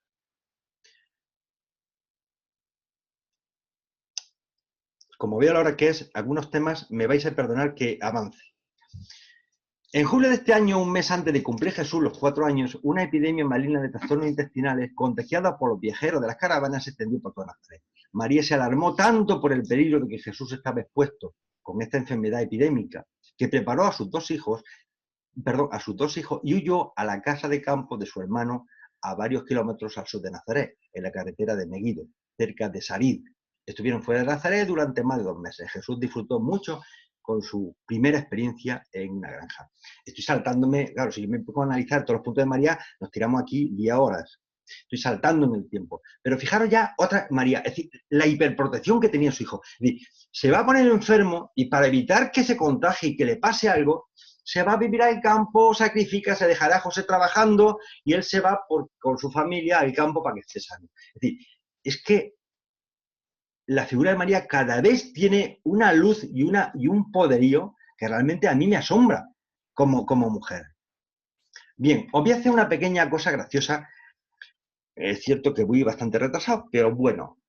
Fijaros, a mí para comprender a María, es que me ha pasado una cosa muy curiosa. Mira, os voy a comparar María con mi familia. Esto es una cosa de risa, pero es la pura verdad. María, yo resulta que mi madre también se llamaba María. Resulta que María tuvo 9 hijos. Nosotros fuimos 12 hijos, 3 nacieron muertos, y tuvimos 9 hijos vivos, ¿de acuerdo? 9 hijos. Ellos tuvieron 6 hijos y mi madre tuvo 6 hijos. María tuvo 3 hijas y mi madre tuvo 3 hijas. La muerte de Amor fue a los 5 años. Se le murió el niño. A mí, mi hijo, un hermano mío, Carlos, murió a los 24 años, ¿de acuerdo? José trabajaba para Herodes, era un funcionario. Mi padre trabajaba para el Estado. José muere prematuramente a los 36 años. Ya os diré cómo calculó los 36 años. Mi padre también murió joven con respecto a mi madre. ¿De acuerdo? María fue viuda durante 16 años. Mi madre estuvo 24 años de viuda. Y tanto esa familia como la nuestra éramos bastante humildes. Entonces, cuando yo vi este paralelismo, dije, pues es que yo entiendo perfectamente la vida de María. Si es que lo que pasaron ellos, en parte, yo lo he visto viendo en mi casa. Y entonces como que me alié con María. Dije, pues es que María se me parece a mi madre muchísimo. Entonces, la comprensión de los problemas y vicisitudes que vivieron a nivel familiar, de verdad que de alguna forma sintonicé perfectamente con ella. Bueno, fijaros que la familia de María tuvo 9 hijos. Jesús, Santiago, Marta, Miriam, Simón, José, Judá, Amós y Ruth. Fueron 6 hombres y 3 mujeres. Una referencia rápida. El nacimiento de cada uno de ellos. El siguiente acontecimiento importante en la vida de esta familia, de Nazaret, fue el nacimiento de su segundo hijo, Santiago, al amanecer del 2 de abril del año 3 antes de Jesús. Marta, la segunda hermana de Jesús, nació el jueves 13 de septiembre por la noche. En el año segundo antes de Jesucristo, poco más de un mes antes de su 5º cumpleaños, Jesús se sintió muy feliz por la llegada al mundo de su hermana Miriam, que nació en la noche del 11 de julio. Su tercer hermano Simón nació la tarde del viernes 14 de abril de ese año, el segundo antes de Jesucristo. Y José, el cuarto hijo de la familia de Nazaret, nació la mañana del miércoles 16 de marzo del año 1 después de Jesucristo. Judá nació al anochecer del miércoles 24 de julio del año 5 después de Jesucristo. ¿Vale? Sigo. Su hermano Amós nació la noche del domingo 9 de enero del año 9 después de Jesucristo. Y Ruth, la más pequeña de la familia, nació la noche del miércoles 17 de abril del año 9. Vamos, una familia numerosa. ¿Vosotros sabéis lo que es darle de comer a tanta gente? Bueno, fijaros lo que pasa. Dice, la tarde del sábado 3 de diciembre de este año, la muerte golpeó por segunda vez a esta familia de Nazaret. El pequeño Amós, su hermanito, murió después de una semana de enfermedad con fiebre alta. Después de atravesar este periodo doloroso con su hijo primogénito, como único sostén, María reconoció finalmente y en todos los sentidos que Jesús era el verdadero jefe de la familia y era en verdad un jefe valioso. Vamos a ver, Amós nació la noche del domingo 9 de enero del año 9 después de Jesucristo. Y Amós fallece el 3 de diciembre del año 12 después de Jesucristo. Tenía 5 añitos. La muerte de un hijo. ¿Vosotros os podíais hacer idea de lo que significa para una madre joven que se le muera un niño de 5 años? Bueno, pues yo lo puedo decir. Yo con 5 años, de nosotros éramos 9 y murió mi hermano Carlos. Murió con 24 años. Yo os puedo decir que durante casi 10 años en mi casa fue un tema tabú poder hablar de mi hermano Carlos, porque cuando se hablaba del tema, mi madre se ponía a llorar, se levantaba y se marchaba a su cuarto. No hay cosa peor para una madre que se le muera un hijo. Os lo garantizo, os lo puede decir todas las mujeres, porque no es natural, lo normal es que se mueran los padres de uno, pero que se te muera un hijo, eso es un dolor que hay que pasar por ahí para entenderlo, Y María además pasó 2 veces, una con Amós y luego con Jesús. Luego, fijaros lo que sufrió esta mujer. Os quiero sensibilizar para que os deis cuenta del tema, porque yo lo he vivido, y entonces os estoy hablando de algo que sé. Si alguno tenéis un amigo o una amiga que se le ha muerto un hijo, hablar con ellos.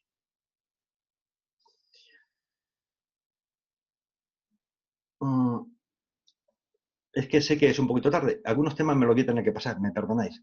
Durante este año, el 1 antes de Jesucristo, José y María tuvieron dificultades con Jesús a propósito de sus oraciones. Insistían en dirigirse a su Padre Celestial como si estuviera hablando con José, su Padre terrenal. Este abandono de las formas más solemnes y irreverentes de comunicación con la deidad era un poco desconcertante para sus padres, especialmente para su madre, pero no podían persuadirlo para que cambiara. Recitaba sus oraciones tal como le habían enseñado, después de lo cual insistían en tener una pequeña charla con su Padre que está en los cielos. María era una madre amorosa, pero bastante estricta en la disciplina. Es decir, es que para llevar a tanta gente tenía que ser una madre fuerte, porque si no, cuando tienes un montón de hijos, como te pones duro, o lleva una disciplina, o te comen los hijos. Es otro punto a favor de María. Bueno, María tenía un palomar en el tejado del establo contiguo a la casa y los beneficios de las ventas de las palomas los utilizaba como fondo especial de caridad que Jesús administraba. Después deducía el diezmo y de haberse entregado al empleado de la sinagoga. Es decir, ya empezamos a ver las penurias económicas. Es que toda la vida de Jesús realmente, humanamente, fue un poco de pena, en el sentido de que realmente es que la pasaron económicamente muy mal, pero muy mal. Luego encima pasa el tema del accidente que tuvo Jesús. Que dice, aquí lo narra en el libro de Urantia, dice, la nena lo cegó mientras bajaba las escaleras y cayó después de este accidente, bla, bla, bla, bla. Dice, pero este ligero accidente ocurrió mientras que José estaba en Endor. Ocasionó una ansiedad tan grande en la mente de María que trató de manera poco razonable de mantener a Jesús pegado a ella durante varios meses. Lógicamente, María se convirtió en una madraza que, por el miedo que tenía que Jesús le pasara algo, es que no lo sacaba de la falda.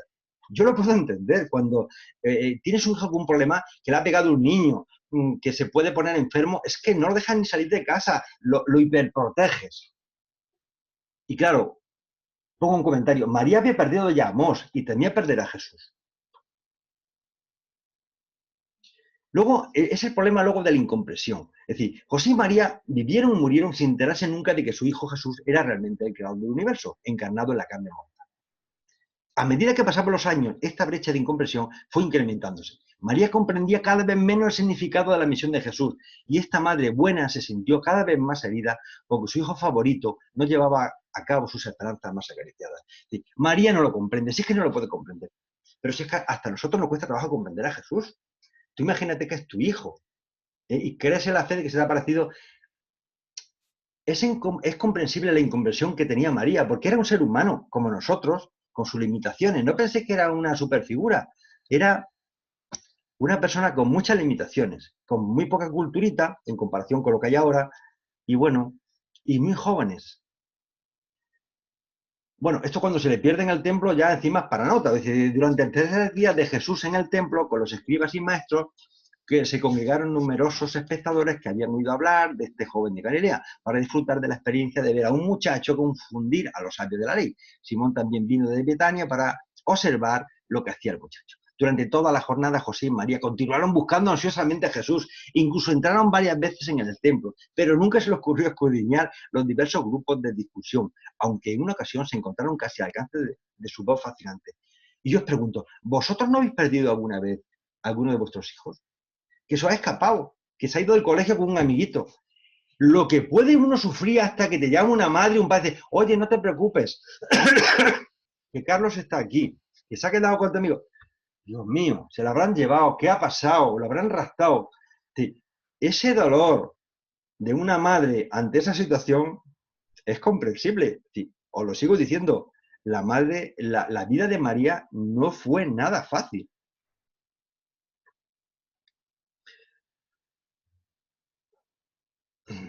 Perdóname, como está la transparencia, si queréis lo leí. Lo que no quiero alargarme porque hay una parte muy importante al final. Dice, este importante periodo de desarrollo juvenil de Jesús empezó con el final de la visita a Jerusalén y su regreso a Nazaret. Al principio María estaba feliz con la idea de haber recobrado a su hijo, de que Jesús había vuelto al hogar para ser un hijo obediente, aunque nunca hubiera sido otra cosa, y que en adelante sería más receptivo a los planes que ella forjaba para su vida. Pero no se iba a calentar durante mucho tiempo al sol de las ilusiones maternas y del orgullo familiar no reconocido. Muy pronto se iba a desunar mucho más.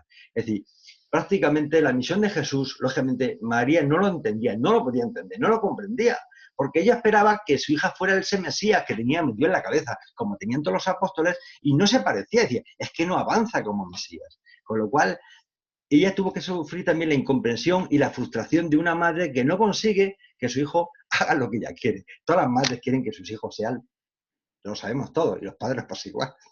Y nos frustramos cuando... Bueno, otro momento dramático en la vida de María. José muere el 25 de septiembre del año 8 después de Jesucristo. Dice, todo fue bien hasta aquel martes fatal, 25 de septiembre. El mensajero de Séfori se había detenido en el taller antes de llegar a su domicilio de José, informó a Jesús del accidente de su padre y los dos juntos fueron a casa para comunicar la triste noticia a María. Jesús deseaba ir inmediatamente al lado de su padre, pero María no quería oír nada que no fuera a salir corriendo para estar junto a su marido. Es que entenderlo. Cuando perder a tu compañero, a tu marido, con 9, bueno, había muerto Amós, con 8 hijos, que te quedas sola, que el único, el mayor, el que te ayuda un poco en casa y que encima no lo entiendes, y te quedas sola, económicamente, ese marido se ha muerto, que es tu apoyo, tu consuelo, la persona que te da calor, que cuida de ti. ¿Qué queréis que os cuente? ¿Qué queréis que os cuente? El que ha pasado por esto, la que es una viuda y una viuda joven, lo puedo entender perfectamente. Es decir, como modelo María para estas personas que han sufrido, desde luego se las trae. La parte siguiente no la voy a leer. Fijaros lo que vivió José. José se casa a los 21 años. El casamiento fue en marzo del año -8. José muere el 25 de septiembre del año 8 después de Jesucristo. Se suma los 21 años que tenía cuando se casó, más los 15 años hasta que la muerte, 36 años. Sí, José vivió aproximadamente 36 años. Fue una persona, murió muy joven. Realmente compartió muy poco tiempo con Jesús, un poquito más, y con el segundo, pero muy poquito. Lo dejó. María estuvo sola prácticamente toda su vida, con un montón de hijos, todos comiendo, todos pidiendo, y yo eso en mi casa lo he visto. Y encima tenía bastantes dudas, porque claro, es que al final pierden hasta las ilusiones. Dice, desde los comienzos de este año, José y María tuvieron dudas frecuentes sobre el destino de su hijo primogénito. Era ciertamente un muchacho brillante y amable, pero muy difícil de comprender y muy arduo de sondear. Además, nunca había sucedido nada extraordinario de milagroso. Su madre orgullosa había permanecido decenas de veces en una expectativa sin aliento. Esperaba ver a su hijo realizar alguna acción milagrosa o sobrehumana, pero sus esperanzas siempre terminaron en una cruel decepción. Todo esto era desalentador, incluso descorazonador. Sin comentarios. para que veáis el tema de la pobreza que vivieron además. Es que estas cosas, uno las cuenta que tiene de todo. Dice, durante 4 años su nivel de vida había declinado constantemente. Año tras año se sentían cada vez más atenazados por la pobreza. Hacia el final de este año se enfrentaron con una de las experiencias más difíciles de todas sus arduas luchas. Santiago todavía no había empezado a ganar mucho y los gastos de un entierro sumados a todo lo de los demás les hizo tambalearse. Esta valentía llena de esperanza contribuyó poderosamente a desarrollar en ellos unos caracteres fuertes y nobles, a pesar de su, dicen los reveladores, pobreza deprimente. Vamos a ver, una pobreza deprimente en este tiempo, pues eso es un señor que está en la calle, un mendigo, pero come, bebe, se toma un cafetito de cuando en cuando y duerme en un lugar de gente que es abandonada y tal. Pero ¿sabéis lo que es la pobreza deprimente en aquellos tiempos? Inenarrable.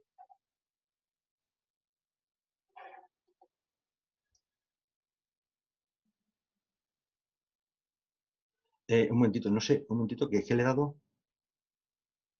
Vale.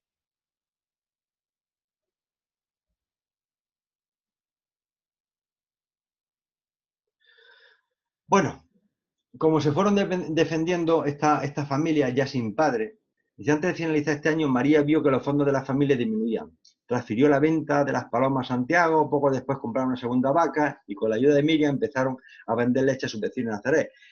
Supervivieron como pudieron. Bueno, luego se encuentran con este problema.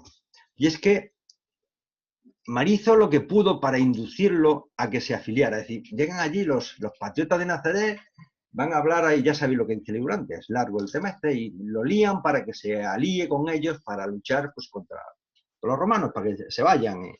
Y entonces, María, lógicamente, hizo lo que pudo para inducirlo a que se afiliara, porque además ella quería que se marchara ahí, que fuera el Mesías, que fuera aprendiendo a guerrear. Y que se dejara de tanta tontería y de hablar con el padre que no lo entendía. Lo que se tenía que aprender a manejar la espada y a echar a los romanos y a otras cosas. Dice, pero no logró hacerle cambiar de parecer. Llegó incluso a insinuarle que su negativa a abrazar la causa nacionalista, como ella se lo ordenaba, equivalía a una insubordinación. Dice, a una violación de la promesa que había hecho cuando regresaron de Jerusalén, de que obedecería a sus padres. Pero en respuesta a esa insinuación, Jesús se limitó a poner una mano cariñosa en su hombro, mirándola a la cara y dijo, madre, ¿cómo puedes? Y María, lógicamente, se retractó. María no abandonó nunca la causa nacionalista y su deseo de que su hijo fuera el Mesías. Es que estaba el tema clarísimo. Después de atravesar este periodo doloroso con su hijo primogénito, como único sostén, María reconoció finalmente y en todos los sentidos que Jesús era el verdadero jefe de la familia y era en verdad un jefe valioso.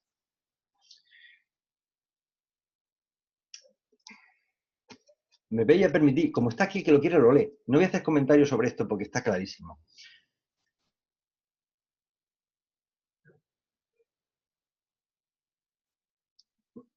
Perdona, no, sí, lo voy a leer porque es que esto tiene su gracia también. Dice, aunque Jesús era pobre, su posición social en Nazaret no había disminuido en absoluto. Era uno de los jóvenes más destacados de la ciudad y muy considerado por la mayoría de las muchachas. Puesto que Jesús era un espléndido ejemplar de madurez física e intelectual, debía ser un tío guapetón, alto y guapetón. Y dada su reputación como guía espiritual, no es de extrañar que Rebeca, la hija mayor de Esdras, un rico mercader y negociante de Nazaret, descubriera que se estaba enamorando poco a poco de este hijo de José. Primero confió sus sentimientos a Miriam, la hermana de Jesús, y Miriam a su vez se lo comentó a su madre. Fijaros lo que están pasando en penuria. El único que trabaja y coordina un poco es Jesús. Y encima viene ahora una pelandrusca a llevarse al único que trabaja y contra la familia. ¿Qué va a hacer María? María se alarmó mucho. Estaba a punto de perder a su hijo, que ahora era el cabeza indispensable de la familia. Y decía ella, ¿nunca se terminarán las dificultades? ¿Qué podrá ocurrir después? Entonces se detuvo a meditar sobre el efecto que tendría el matrimonio sobre la futura carrera de Jesús. María dijo, vamos a ver, estamos aquí 8. Era viuda. Están, no tengo en la miseria, pero muy mal, muy mal. Y encima llega una y le echa el ojo a Jesús, que tenía buen porte y tal, que además era el cabeza de familia, el que aportaba, el que trabajaba un poco y sacaba dinero porque trabajaba en la carpintería, y encima viene este y se lo lleva. Vamos, ¿qué cosa peor nos puede pasar ya? Y entonces, de que se vaya, que yo no quiero esto, lógico, sí que yo la puedo entender perfectamente. De verdad que la entiendo. A María la entiendo perfectamente.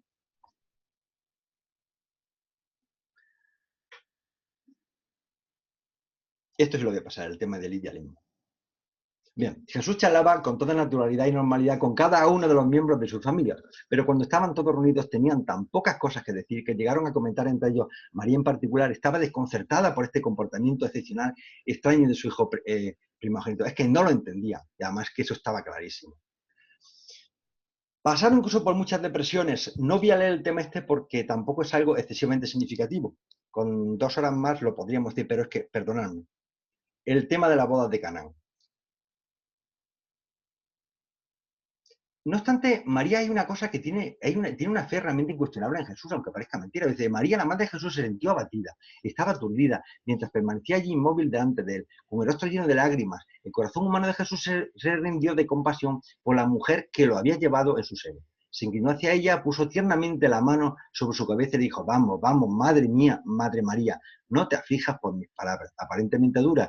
¿No te he dicho muchas veces que he venido solamente para hacer la voluntad del Padre Celestial? Con mucho gusto haría lo que me pides si formara parte de la voluntad del Padre. Y Jesús se detuvo en seco, vacilando. María pareció percibir que algo estaba sucediendo. Es que las madres tienen una intuición enorme. Dice, dando un salto, arrojó sus brazos alrededor del cuello de Jesús. Lo besó y se precipitó hacia la sala de los criados, diciendo, cualquier cosa que mi hijo os diga, hacedlo. Pero Jesús no dijo nada. Esta expresión muy buena. Ahora se daba cuenta de que ya había sido demasiado, había dicho demasiado, o más bien que había deseado demasiado con su pensamiento. Es decir, las madres consiguen casi lo que quieren. Es milagroso, pero en este caso, realmente, dicho, el texto completo dice que el primero que se sintió realmente sorprendido fue Jesús. ¿Pero qué pasa aquí? Pero es que, claro, esa potencialidad que tenía Jesús pues, se emanaba y pasaban esas cosas. Pero me hace gracia la fe que tenía María en su hijo para pedirle que hiciera un milagro. Hombre, vosotros podéis imaginar que aunque haya venido un ángel, habéis tenido un sueño y tal, que os diga lo que sea, vosotros pensáis que este hijo es capaz de hacer milagros. Vamos, bueno, lo que es. María estaba desgarrada por igual entre el amor y el temor, entre el amor maternal y el orgullo familiar. Aunque estaba abrumada por las dudas, nunca había podido olvidar por completo la visita de Gabriel antes del nacimiento de Jesús. Eso fue lo que a María lo tenía agarrado, el tema de la visión de Gabriel. Dice, fijaros lo importante, dice, los fariseos se habían esforzado por persuadir a María de que Jesús estaba fuera de sí, de que estaba loco. Le insinuaron para que fuera con sus hijos y trataran de disuadirlo, de continuar con sus esfuerzos de enseñanza pública. Aseguraron a María que la salud de Jesús estaba a punto de quebrarse y que si se le permitía continuar, el único resultado sería que el deshonor y la ignominia caerían sobre toda la familia. Hasta esa mujer tuvo que aguantar a esta gentuza del poder político y religioso de aquel tiempo que amenazaba a María, la intentaban humillar como podían con el deshonor, alegando que Jesús pues, estaba loco y que al final las consecuencias le iban a pagar ellos. También tenían miedo por su propia seguridad. Mientras Jesús había sido una figura popular a los ojos de la gente, su familia había dejado que las cosas siguieran su curso. Pero ahora que la población de Cafarnaúm y los dirigentes de Jerusalén se habían vuelto repentinamente contra él, empezaron a sentir en lo más vivo la presión de la supuesta desgracia de su embarazosa situación. La presión social que tuvo que aguantar María, toda la familia, debió de ser terrible. Bueno, aquí hay una cosa que a lo mejor alguno me va a criticar. Voy a leer esta parte primeramente para defender mi tesis. Así pues, María y sus hermanos se sintieron profundamente ofendidos cuando, a pesar de que interrumpió su discurso para recibir el mensaje, en lugar de salir precipitadamente para saludarlos, escucharon su voz melodiosa aumentar de tono para decir, decid a mi madre y a mis hermanos que no teman nada por mí. El Padre que me ha enviado al mundo no me abandonará y mi familia tampoco sufrirá ningún daño. Rogadles que tengan buen ánimo y que pongan su confianza en el Padre del Reino. Pero después de todo, fijaros esta expresión, ¿quién es mi madre y quiénes son mis hermanos? y extendiendo las manos hacia todos sus discípulos congregados en la sala, dijo: no tengo madre, no tengo hermanos. He aquí a mi madre, he aquí a mis hermanos, porque cualquiera que hace la voluntad de mi Padre, que está en los cielos, ese es mi madre y mi hermano y mi hermana.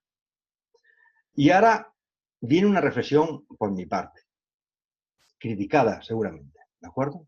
Pero honestamente os lo digo que así lo pienso.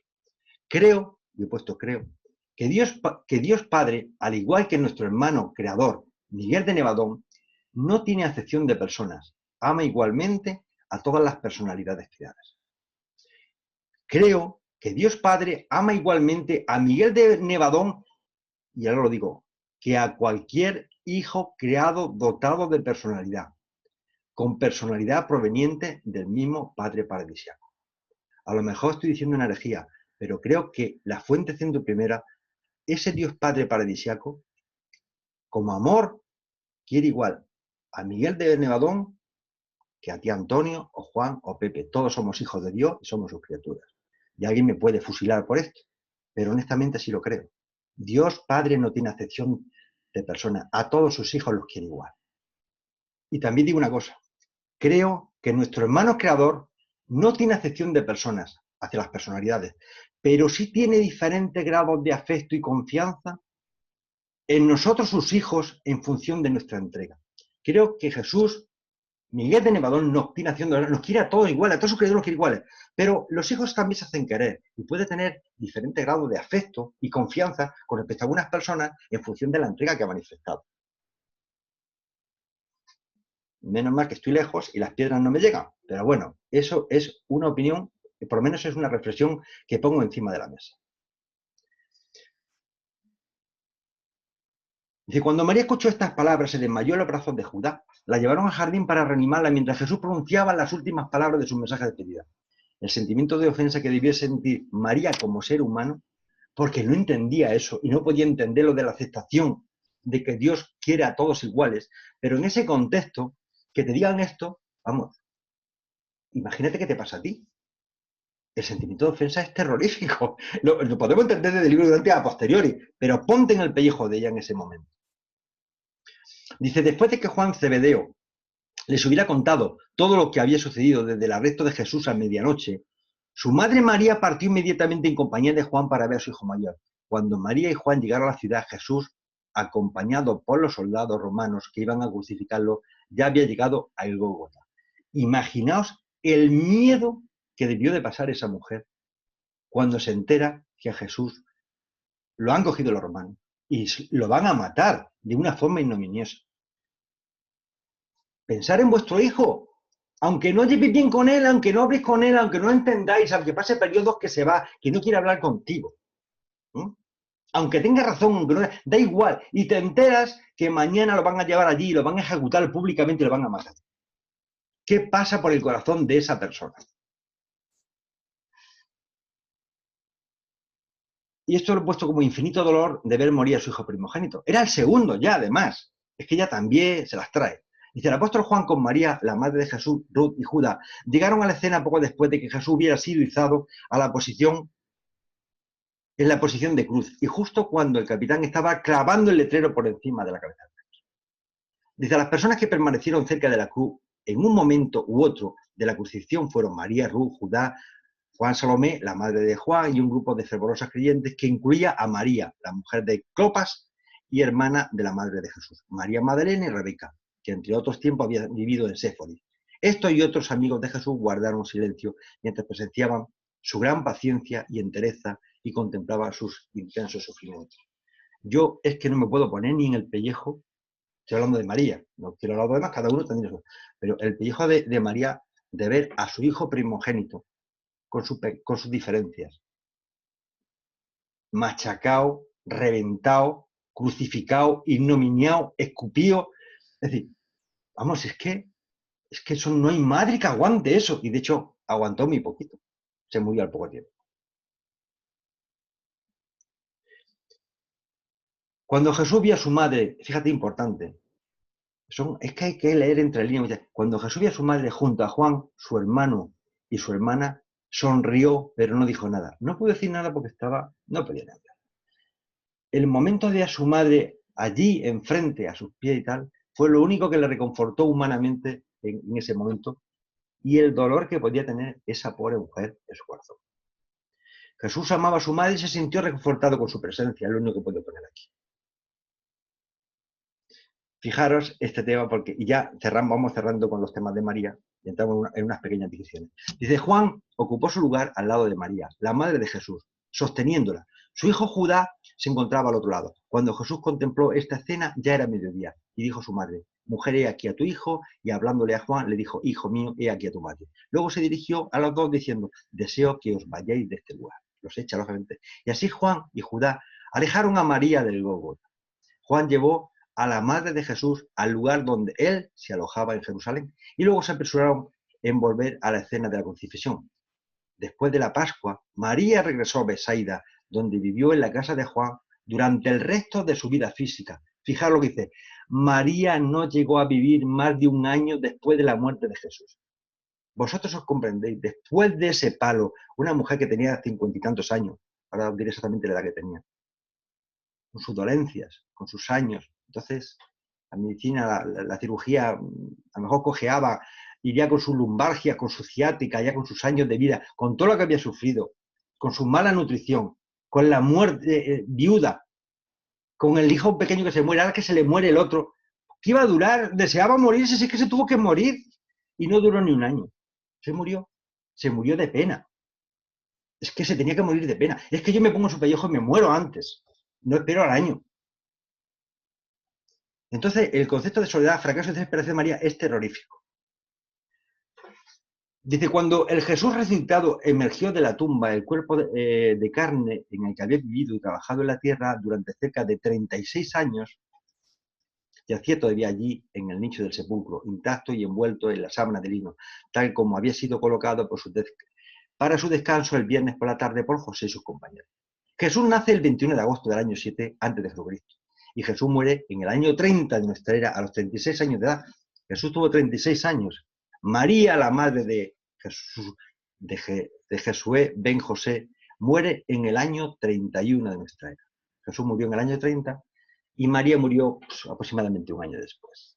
Esto es para fijar fechas, porque en el libro Antia vienen un poco, y de cuando en cuando hay que dejar un poquito cómo clarificar estos conceptos. Bien. Bien. Perdonadme. Después de la Pascua, María regresó a Betsaida, donde vivió en la casa de Juan durante el resto de su vida física. María no llegó a vivir más de un año después de la muerte de Jesús. Y he puesto aquí los cálculos de los años vividos por María. Dice, mira, María se casó entre los 14 y los 15 años. Parece, dicen 12 años según los ortodoxos. Los ortodoxos ellos dicen que se casó a los 12 años. Porque a los ortodoxos les interesaba que se casara a los 12 años para justificar el tema de que María era virgen. Es decir, no conocía a ningún hombre cuando concibió a Jesús. Pero se casa a los 14, 15 años. Un año, le echamos un año de embarazo. Jesús vivió 36 años y murió en el año 30, y María vivió un año más a la muerte de Jesús, murió en el año 31. María vivió aproximadamente 52 o 53 años. Calcula entre 52 y 53 años fue el tiempo que vivió María. Bueno, el dolor extremo de una madre, podríamos estar mucho tiempo. No me quiero regodear en este tema porque ya sabemos lo que es el tema. Estoy viendo la figura de María, pero es que esta parte final de María es importante porque realmente murió en unas condiciones bastante malas, depresivas y de soledad y de sufrimiento. Y yo os digo una cosa. Os voy a decir una cosa que a lo mejor me decís, ¿y tú por qué dices eso? Bueno, yo lo creo firmemente. Yo estoy convencido que cuando María murió, estoy convencido que a los 3 días resucitó, o al tercer periodo. Cuando resucitó, lo primero que se encontró cuando abrió los ojos fue el abrazo de su hijo Miguel. Y alguien me puede decir, ¿y tú por qué opinas eso? En el libro delante no dice nada, por supuesto. Pero yo te digo una cosa, ante esa circunstancia, yo lo hubiera hecho. Y si yo, que no tengo ni la misericordia y el amor que tiene Jesús, es capaz de hacerlo, te garantizo que Miguel lo hizo. Y estoy convencido que en cuanto que se despertó, el primer abrazo que tuvo María de consuelo dijo, a Jesús. Luego seguiría su vida ascendente como todos nosotros, vamos a pasar por el mismo sitio. Pero hay cosas que marcan. ¿Es una apreciación mía?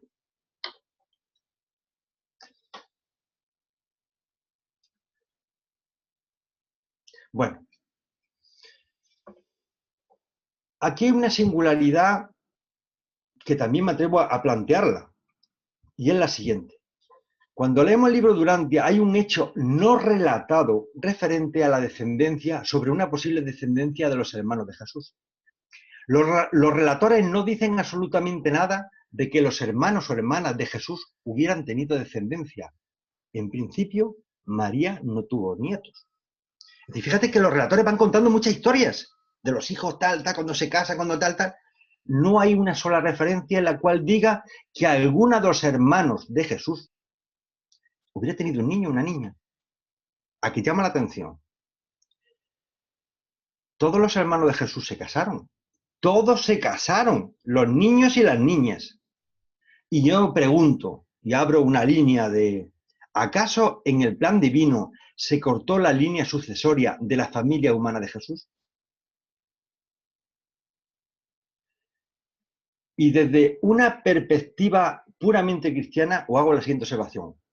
La siguiente pregunta. ¿Qué hubiera ocurrido en las diferentes iglesias si San José, porque a José, el padre de Jesús, en la iglesia ortodoxa, católica y cristiana es San José, es un santo, y la Virgen María es una Virgen María, con una capacidad de deidad, dice, denominación en el cristianismo y catolicismo, le llaman Virgen María, hubiesen tenido descendencia de nietos y bisnietos.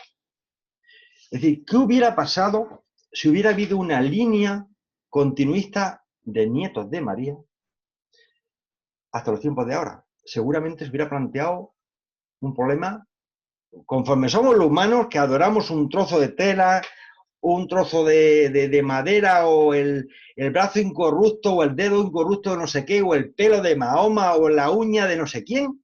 Imagínate que se pudiera demostrar una línea descendente.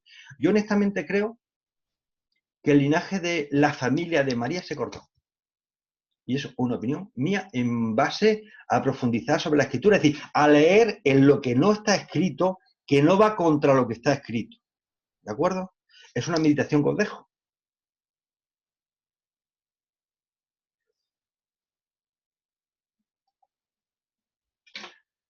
No me quiero avanzar más. Unas conclusiones importantes.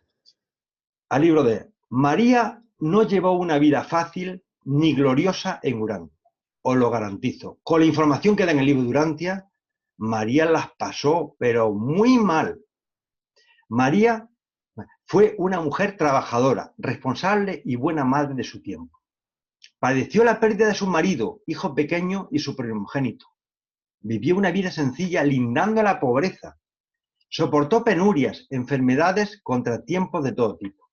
Amó a sus hijos con una auténtica entrega. Fue protectora sin igual. Amó a su hijo Jesús, pero no llegó a comprender su maravilloso mensaje hasta que no lo vio resucitar. Es un ejemplo de vida de una familia numerosa donde la mujer estaba condicionada por su tiempo y por los hechos ocurridos. María estuvo entregada a sus vástagos creyendo que su hijo sería el Mesías esperado. Y realmente María no es la persona a la que debemos adorar ni pedirle cosas, porque es una hermana igual que nosotros. Fue la madre de Jesús, tuvo ese privilegio de ser la madre material de Jesús. Pero me descubro ante la figura de María, porque madre mía, lo que pasó esa señora. Y esto es una aseveración que yo pongo como una conclusión. Digo, María debe ser admirada como un ser humano excepcional. Era excepcional porque lo eligieron excepcionalmente entre una pareja entre tres de lo mejor que había. Era excepcional. Pero no debiera ser considerada como una deidad a la que debemos adorar o manifestar un culto inapropiado como intermediadora ante el soberano del universo local, Miguel de Nevadón. Y os digo una cosa, entre el concepto que hay de María en el libro de Urantia y el concepto que hay de Virgen de María en la Iglesia Católica, por supuesto que hay un montón de imágenes de vírgenes por todos los sitios. Realmente, en el fondo, si uno lo analiza, es casi una idolatría. Esta virgen es santa, esta es milagrosa, y esta le puedo pedir, y esta otra no, porque no concede deseos. Es una pura idolatría. Pero cuando uno analiza el libro de Urantia con profundidad, al final siempre te llega la chispa que te echa al suelo todo otra vez. Y entonces lees en este capítulo. El maestro podía discernir la fe salvadora en la burda superstición de una mujer que buscaba la curación mediante el acto de tocar el borde de su manto. Entonces al final dice, Dios mío, si es que hasta esa gente que cree en esas cosas, lo importante es la fe. Entonces, lo que cree una burda superstición, pues bueno, hasta eso, el maestro ve, hasta en eso ve, discierne la fe salvadora. Ante esto, claro, chapó, no puedo decir nada más. Me vais a perdonar, por la hora que es, que me salte algunos temas que en algún momento mejor tendremos la oportunidad de profundizar en las diferentes religiones. Como está esta información allí, la podéis leer tranquilamente, pero no dedicarle tiempo a explayarme sobre el tema, porque además el tema es muy profundo. La visión de María en el Corán también la tenéis aquí expuesta, la leéis y nada más. No quiero profundizar porque llevamos mucho tiempo. Y lo único que voy a comentar ya son dos cositas. Una es que, mira, más de la mitad de la humanidad estamos entre cristianos y musulmanes. La figura de María es una figura importante. Ellos la considerarán como sea, pero es una figura importante, tiene mucho peso. Entonces tenemos que tratar con sumo respeto con nuestros hermanos de otras acepciones religiosas, porque hay que buscar que María sea un elemento de integración, y puede serlo, si todos ponemos buena fe, porque más de la mitad de la humanidad tienen esa figura como una figura poderosa. Como conclusión final, digo, las creencias sobre la figura de María en las diferentes religiones presentes y futuras no deben ser un elemento de separación, sino de unidad entre todas las formas de pensamiento, creencias y sentimientos. María representa la lucha por la vida, la fe en un destino superior y el ejemplo de una familia que tiene que sobrevivir en un mundo lleno de conflictos, accidentes e incógnitas, que solo puede ser superado con entrega y amor. Y os voy a decir la última reflexión ya para finalizar la presentación. Esa es la luz de la quinta revelación. Una de las cosas que tenemos que empezar, para mí María es una velita, esa velita que yo tuve que apagar el sol para poderla analizar, es esa velita. Tenemos que empezar por limpiar nuestra casa, nuestra mente, cada uno como modelo. Ser conscientes, ser consecuentes con la información adquirida y actuar en consecuencia. Predicar con el ejemplo de vida. Poner a trabajar nuestros dones, que ya es hora, tenemos que empezar, que Dios nos ha dado muchas cosas, vamos a empezar, pues si es verdad. A ver si al final va a ser eso verdad de que el talento lo guardo el talento. Bueno, pues si a lo mejor a mí no me han dado 10 talentos, me han dado un talento y 25 centavos. Bueno, pues vamos a poner a trabajar un poco el tema. Es decir, vamos a poner a trabajar todos nuestros dones, porque si no, no avanzamos. Y por favor, os pido, encender vuestra vela. Tenemos que encender cada uno nuestra velita para iluminar este mundo, porque si no encendemos... María encendió su vela, ya te lo digo. Y nosotros cada uno de nosotros debemos encender nuestra llamita y entre todos conseguiremos iluminar este planeta llamado Urantia. Y me estoy refiriendo a la llamita de mi Mar, de María, de José, de Paula, de Flor, de Jaime, de Ginés, de Mariano, de Lola, de Demetrio, de Santi, de Fernando y de tantos otros que tienen su velita. Y entre todos, si encendemos nuestra velita en este mundo, como la de María y cada uno de nosotros, vamos a conseguir que toda la humanidad se sincronice y tengamos una unidad luminosa, que iluminemos este mundo para ayudar a que todos lleguemos al planeta de luz y vida.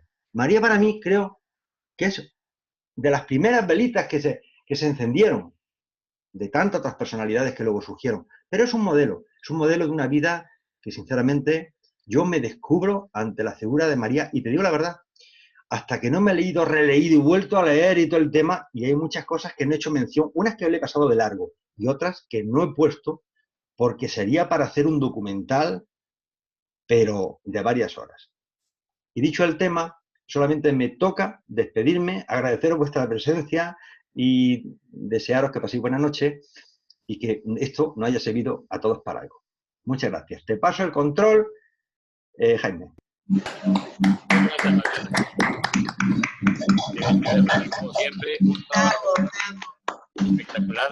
Quiero que sepan que la presentación la voy a mandar con la grabación. Javier nos la va a pasar ahora y estará a disposición de ustedes.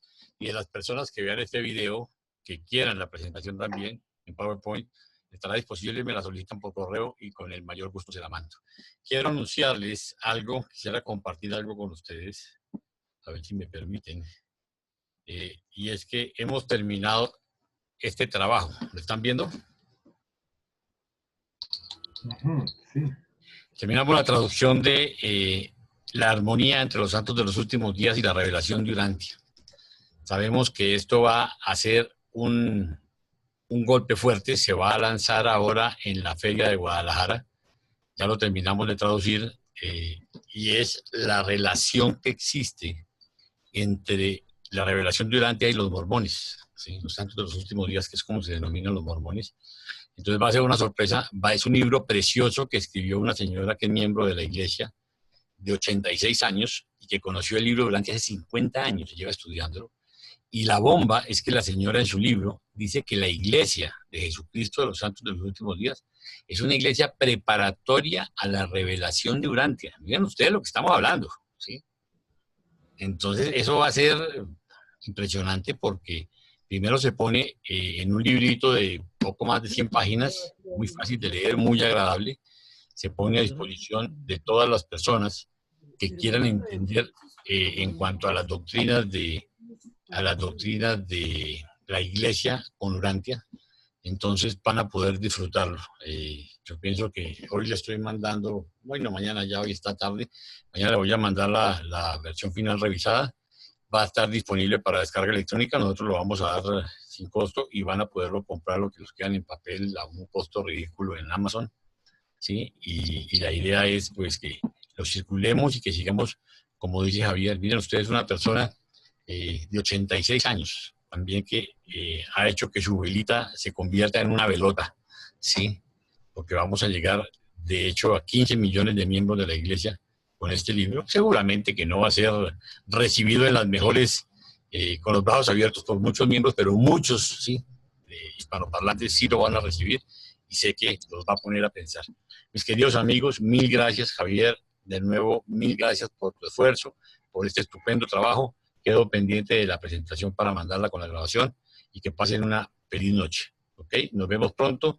La próxima les estaremos informando de nuestra reunión en Cancún, que ya tenemos fecha en mayo. Entonces, en el correo de estos días les mandaremos la información. Buenas noches, Javier. Gracias. Que descansen. Buenas noches a todos.